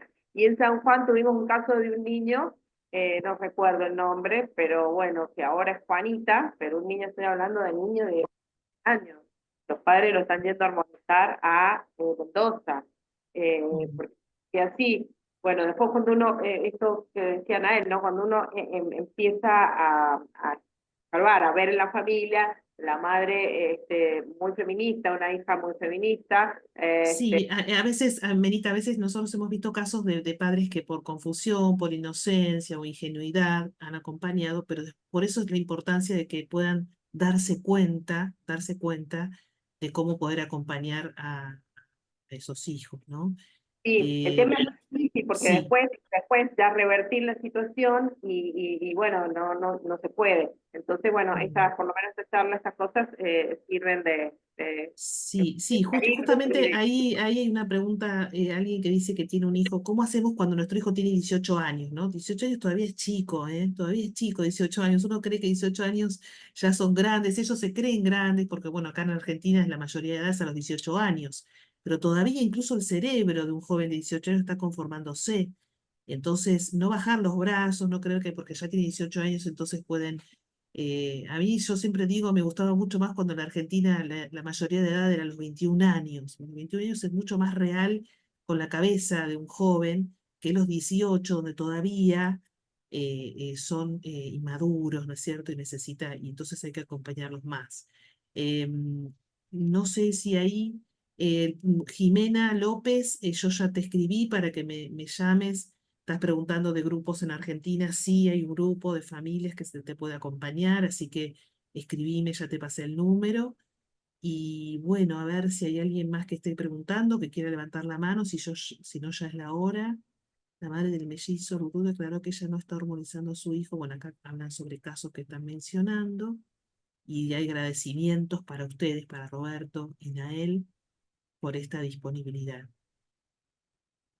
Muy bien, no sé si alguien... Una Sí, cosita que Nael. quería decir con respecto al tema de cuando los papás empiezan con el proceso. Como Mm. dije al principio, o sea, lo más probable es que, o sea, siempre cuando se da el caso de un niño que dice ser trans, y incluso anterior a este fenómeno de de las infancias trans, siempre que el niño presentaba alguna condición psiquiátrica o Mm. psicológica, una comorbilidad, siempre se atendía al círculo familiar, Mm. entendiendo que es el círculo el que influye mucho, por sobre todo, en el niño. Entonces, con el tema de estas mal llamadas infancias trans, no se está haciendo eso.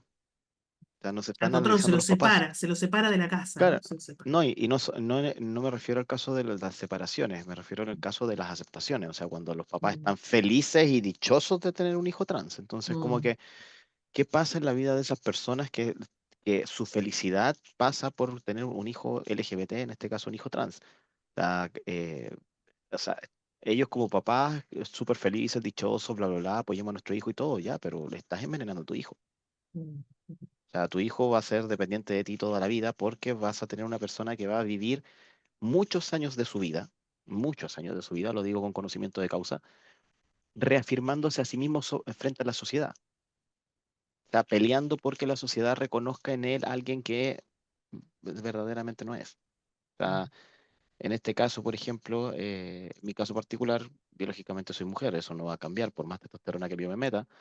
Entonces yo tengo que estar peleando constantemente, entre comillas peleando, se entiende la figura, la figura, eh, en un mundo de hombres, donde hay una estabilidad psicoemocional mucho más grande que la mía, hay una fortaleza física muchísimo más grande que la mía, y eso genera repercusiones en el tiempo. Entonces, no solamente el tema trans no solamente pasa por lo que uno se hace a nivel químico, farmacéutico y quirúrgico, sino también pasa por este tema social que los niños tampoco están capacitados para entenderlo. O sea, o que una mujer se inserte, cuando dicen, no, las mujeres nos vamos a insertar en el mundo laboral de los hombres y todo eso.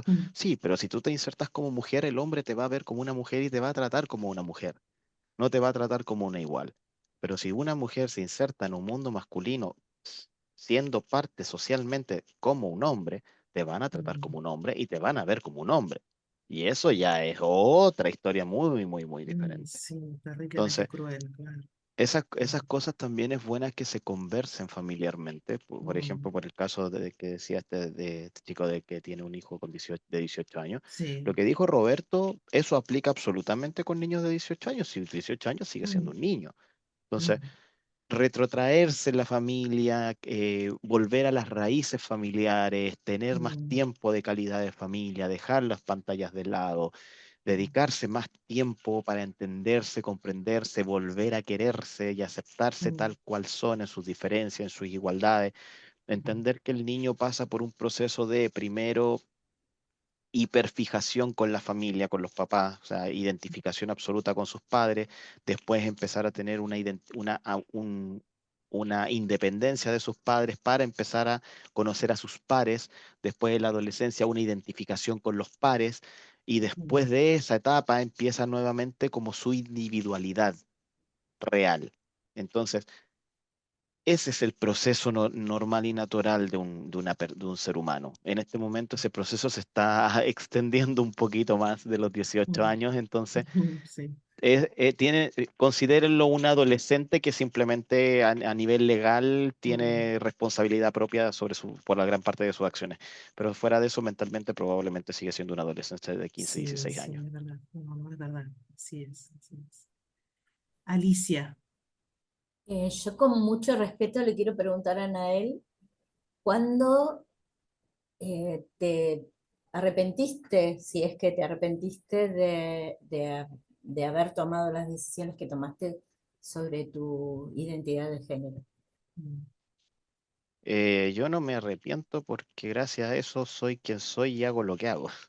Y en ese sentido, gracias a esto también estoy pudiendo ayudar a varias personas. O De lo que me sea, vos arrepiento, volverías a tomar las mismas decisiones, ¿Mm? ¿Cómo? volverías a tomar las mismas decisiones. Es que yo soy un fiel creyente de que las cosas no se pueden cambiar. O sea, no sé qué haría porque si usted me lo pregunta ahora, a ver, ¿tomaría las mismas decisiones pensando como pienso ahora o volvería a tener exactamente la misma mente que tenía en ese momento? Si tuviera la misma mente, todo pasaría exactamente igual. Si lo único que podría haber cambiado esto era netamente que cuando falleció mi papá, se me hubiese puesto en un tratamiento psicológico por el sentimiento de abandono. Eso yo creo que hubiese sido realmente lo único que hubiese podido hacer un cambio. ¿Pero Pero, te pesa esto o es algo que vos también tenés asumido y que ¿cómo? consideras, claro, si te pesa haber hecho esa transformación de tu identidad de género, o si lo tenés asumido y y no te afecta en este momento. O sea, O sea, no sé si es peso, pero sí es agotador. O sea, en el Mm, sentido de que un poco lo que decía hace un minuto, o sea, eh, el ser hombre socialmente es pesado, es muy mm, pesado. O sea, lo romantizan demasiado en las redes sociales, pero el tema es que socialmente se te exige de una forma muy diferente. O sea, cuando yo veo, cuando las feministas dicen, no, la mujer va a salir a trabajar y no se va a quedar en la casa haciendo aseo, yo así como que, ¿sabéis que no se escucha tan mal la idea de quedarse en la casa? O sea, ¿cachai? O sea, una a mujer mí Sí, en sí, la sí. casa, la como que mujer varias veces Sí, como que uno igual claro, la claro, piensa, porque así como que, pero es sí. cierto, o sea, la exigencia social a nivel de laboral en el hombre es mucho mayor. Y sobre todo cuando estamos hablando de, insisto, la estabilidad psicoemocional del hombre es mucho más mayor a la de la mujer. Entonces, Mm, y más encima con un cerebro femenino intervenido por hormonas, no digamos que es muy favorable muchas veces. Entonces, Pero, se vuelve claro, agotador. sí, de lo que no hay No, duda, Nael, es esta obsesión por querer negar, ¿no? Que puede haber una cuestión psicológica que necesita tratarse para poder explorar, ¿no? Esta obsesión de que no pasa nada, sigue para adelante, se transiciona, ¿no? Como dicen, y lo que estamos viendo es que, que cuando llegan a todo ese cambio, ¿no? Lo de si no se cura la base, diríamos, lo que lo ocasionó, es lo mismo, sigue la no, misma angustia. va a ser mucho peor. Ese es el Mm, problema. El problema es mm, que si tú no solucionas el problema de base, porque por ejemplo, eso es algo que a nosotros nos dicen mucho, o sea, como que nosotros no queremos que hayan personas trans, es que da lo mismo lo que nosotros podamos querer o no. Las personas mm, trans van a seguir habiendo. El tema es que debería volver a ser el número que siempre fue, que es un mm, 0,002 claro. por ciento de la población mundial. O sea, somos un número ínfimo de personas que desarrollamos el trastorno de la identidad sexual. Mm, Pero en el tema con la falta de tratamiento psicológico, ahí es donde uno se da cuenta porque uno se podría empezar a preguntar o se podría empezar a responder el hecho de por qué la comunidad es como es. O sea, mm, son, hay un tema de consumo de drogas súper fuerte, súper mm, fuerte, y drogas que supuestamente son así como que no, la marihuana, los honguitos, y como que no, si son microdosis, bueno, te estás drogando. O mm, sea, no es otra cosa. El usar psicofármacos, em, el tema del alcoholismo en la comunidad es brutal ese tema. mm, En el caso de las chicas trans, el tema de las acciones autolesivas, en el sentido mm. no de cortarse las venas, sino que en el sentido de estar constantemente en situaciones Operándose. de alto Mm, riesgo. O mm, sea, las constantes operaciones, el tema quirúrgico, el mm, tema de la prostitución también, o sea, eh, mm, en la calle, la fiesta, el constante, insisto, el constante estar en situaciones de riesgo, sabiendo que son situaciones de riesgo, exponiendo esas situaciones de riesgo, pero no asumiendo que lo que están haciendo, no siendo conscientes de que están haciéndolo. Entonces, mm, por ejemplo, ¿cuál es la obsesión de estar, o cuál es el tema con estar constantemente yéndose de fiesta, tomar hasta decir basta y después salir a molestar a hombres? ¿Cuál es el tema? Después salen lamentablemente noticias como que mataron a mujer trans, bla, bla, bla. mm, Y es como ya, pero ¿por qué la mataron? ¿La mataron porque sí? ¿O la mataron porque hubo otras circunstancias? O sea, y muchas veces lamentablemente son circunstancias de ese estilo, o sea, del estilo mm. de personas que se alcoholizaron mucho Claro, y buscar empezaron el a joder a peligro, ¿no? otros. Mm, Claro, es ese constante buscar peligro. Entonces, mm, ¿por qué la persona actúa así? ¿Por qué la persona busca la situación de riesgo? ¿Por qué la persona se busca esta inhibición en el sentido de no estar consciente 100%? ¿Por qué todo el tiempo están excusándose el uso de drogas como algo recreativo, como algo normal, o sea, aunque sean dosis pequeñas, pero ¿por qué? Esos porqués no se están preguntando y esos porqués tampoco se están respondiendo, solamente se están normalizando. Y eso yo creo que es súper problemático. Al final Sí. no se va al fondo del asunto. Entonces, lo que sí un poco de tener claro también está evitar la realidad. O sea, evitar Mm, el arrancarse de la realidad que te golpea la cara. Si al final queramos ser conscientes o no, queramos gritarlo a los cuatro vientos o no, nuestra biología siempre nos va a tirar las patas, por así mm, decirlo. Antiguamente era más divertido el tema porque las chicas trans, sobre todo, de vieja escuela, por así decirlo, siempre asumían que son hombres y lo decían. O sea, yo mm, soy hombre, ¿cuál es el problema? ¿Cachai? Hoy en día no, hoy en día de hecho hay más vaginoplastías que las que habían mucho antes. O sea, ahora, hoy en día hay más chicas trans queriendo hacerse vaginoplastías, hay más chicos trans mm, queriendo hacerse faloplastías, que son las intervenciones genitales, que antes. mm, Entonces, ¿por qué estamos llegando hasta esos puntos que antes ni siquiera se consideraban? mm. Entonces, todo eso es como, o sea, Sí, sí, no, triste. rarísimo, rarísimo. Roberto. Y perdón que me alargue, yo creo que hace rato que lo pasamos, pero hay un punto que quería comentarles nomás. Dos puntos. Uno, es el tema de las niñas. El informe CAS y lo que hemos regulado nosotros hasta el momento es que dice que la mayoría son niñas las que quieren Mm, transitar. No están muy claras las razones sobre esto, pero existe una inversión en el fondo. Antes eran más los niños que querían transitar y ahora son las niñas. ajá, Y en la comisión investigadora fue explorando endocrinóloga y habló sobre el feminismo. Y con el fondo, una de las razones por las que las niñas quieren transitar es por el feminismo, porque el feminismo mm. un poco ha generado esta figura del El odio al hombre. varón, el odio al varón. Claro, entonces se siente protegida. Entonces, yo también, en el fondo, una cosa a que respecto a los padres, y yo le pondría ojo, es respecto a las hijas, principalmente cuando entran a la adolescencia, porque es ahí Mm, en donde se están disparando la mayoría de los casos. mm, Y lo segundo, la Iglesia Católica. Em, el informe CAS salió, si no me equivoco, 1 o 2 semanas antes de que la Iglesia Católica sacara Dignitas e Infinita, ah, digamos, sí, un documento de la Congregación por la Doctrina de la Fe, sí, que habla sobre la dignidad infinita de la persona y toca el tema sí, precisamente de las cirugías de reasignación de sexo. Habla explícitamente del cambio de sexo. sí, Y esto es muy triste porque en Chile la principal universidad o la más importante, la mejor, es católica, es la Pontificia mm, Universidad Católica de Chile, y es el centro de referencia para hormonizar niños. Los doctores yo wow, estudié en esa universidad, mm, eh, son ellos mismos en la entrevista en este reportaje, que yo le mandé el link, link del reportaje y de escrito y el de televisión, ellos mismos reconocen que son como el centro de referencia. Es una universidad católica.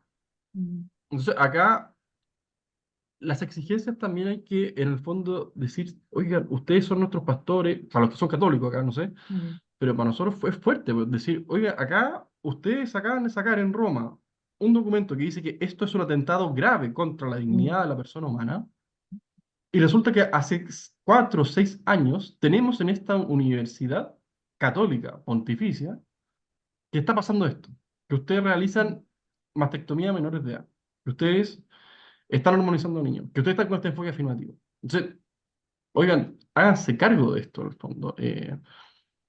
Porque acá también se requiere la voz de los pastores, porque también hay un tema que esta lucha también es sobrenatural. Hay una cuestión que es sobrenatural, y nosotros con mm, Justicia lo decimos explícitamente. O sea, acá no es solamente una cuestión de evidencia científica, no es solamente una cuestión de políticas, de plata, es una cuestión que tiene una dimensión sobrenatural y que también se necesita enfrentar con mm, el rezo, la oración, lo que sea. O sea, y esto nadie lo dice, que es lo más mm, terrible de todo, pero en el fondo acá hay un diseño natural que está muy claro en el fondo y se está intentando cambiar eso. Eh, entonces, eh, cada uno tiene que hablar de su ámbito y en el fondo también es bueno que al menos los cristianos, sean católicos o de otras denominaciones, también lo digan desde ese punto de vista. O sea, la sexualidad es un regalo de Dios. Y esto es claro. ese documento es muy extraordinario porque ahí rescata el cuerpo, ¿no? La noción del cuerpo. Nosotros no somos cuerpo por un lado y espíritu por otro, sino una unidad, ¿no? Y por eso la indignidad. De hecho, cuando salió el documento fue bastante criticada la Iglesia en ese sentido por los medios, ¿no? Porque es un contracorriente, es un documento contracorriente. Bien, bueno, la verdad es que no tengo más que agradecimientos desde Prodesi. Agradecemos mucho a Comunidad y Justicia que sean tan generosos en el tiempo. Sé que están con mucho trabajo, sé que están batallando allí en Chile, a capa y espada, diríamos, en cada cosa, en cada detalle. Para nosotros son un ejemplo a seguir y nos sentimos como unidos también a ustedes en esto que los miramos para que ustedes nos inspiren y al mismo tiempo nos ponemos a disposición en todos estos tips que nos han dado tanto la vez anterior como hoy. Les aseguro que es muy valioso. Aquí hay muchas familias que están con esta problemática también, así que lo que ustedes han dicho para ellos también es muy valioso. Nael, no tengo más que agradecimiento realmente de corazón, contá con nosotros acá en Argentina para lo que necesites. Gracias por tu testimonio, gracias. Tiene un sentido tu vida, que es muy importante esto, gritar a los vientos, a todos los niños sobre todo, que no caigan en estas trampas, y eso ya es un valor enorme, enorme, enorme, porque salvás vidas, ¿no? En adelante. Así que confiamos en que las cosas van a ir mejor. Y bueno, les agradezco nuevamente y ojalá podamos seguir haciendo encuentros entre Prodesi y Comunidad de Justicia en este tema o en otros que nos preocupan de nuestros países y de esta realidad, ¿eh? Mis oraciones para cada uno, realmente, los aprecio mucho y espero volver a verlos pronto. Y bueno, buenas noches a todos los que se han sumado. Gracias. Después pasaremos la grabación y difundiremos para que esto llegue a más personas que les pueda servir en sus familias. Que tengan buenas Gracias a noches, ti, ¿eh? Débora, por todo. Muchas Realmente gracias. encantado, Muchas lo que gracias a se todos. requiera y mucha fuerza y esperanza en lo que sigue. Que les Igualmente, vaya muy abrazo bien. muy grande, abrazo grande, grande. Que sigan muy Muchas bien, que gracias a tengan todos. buenas noches. Que tengan muy buena Gracias, noche. Nael. Gracias. Chao.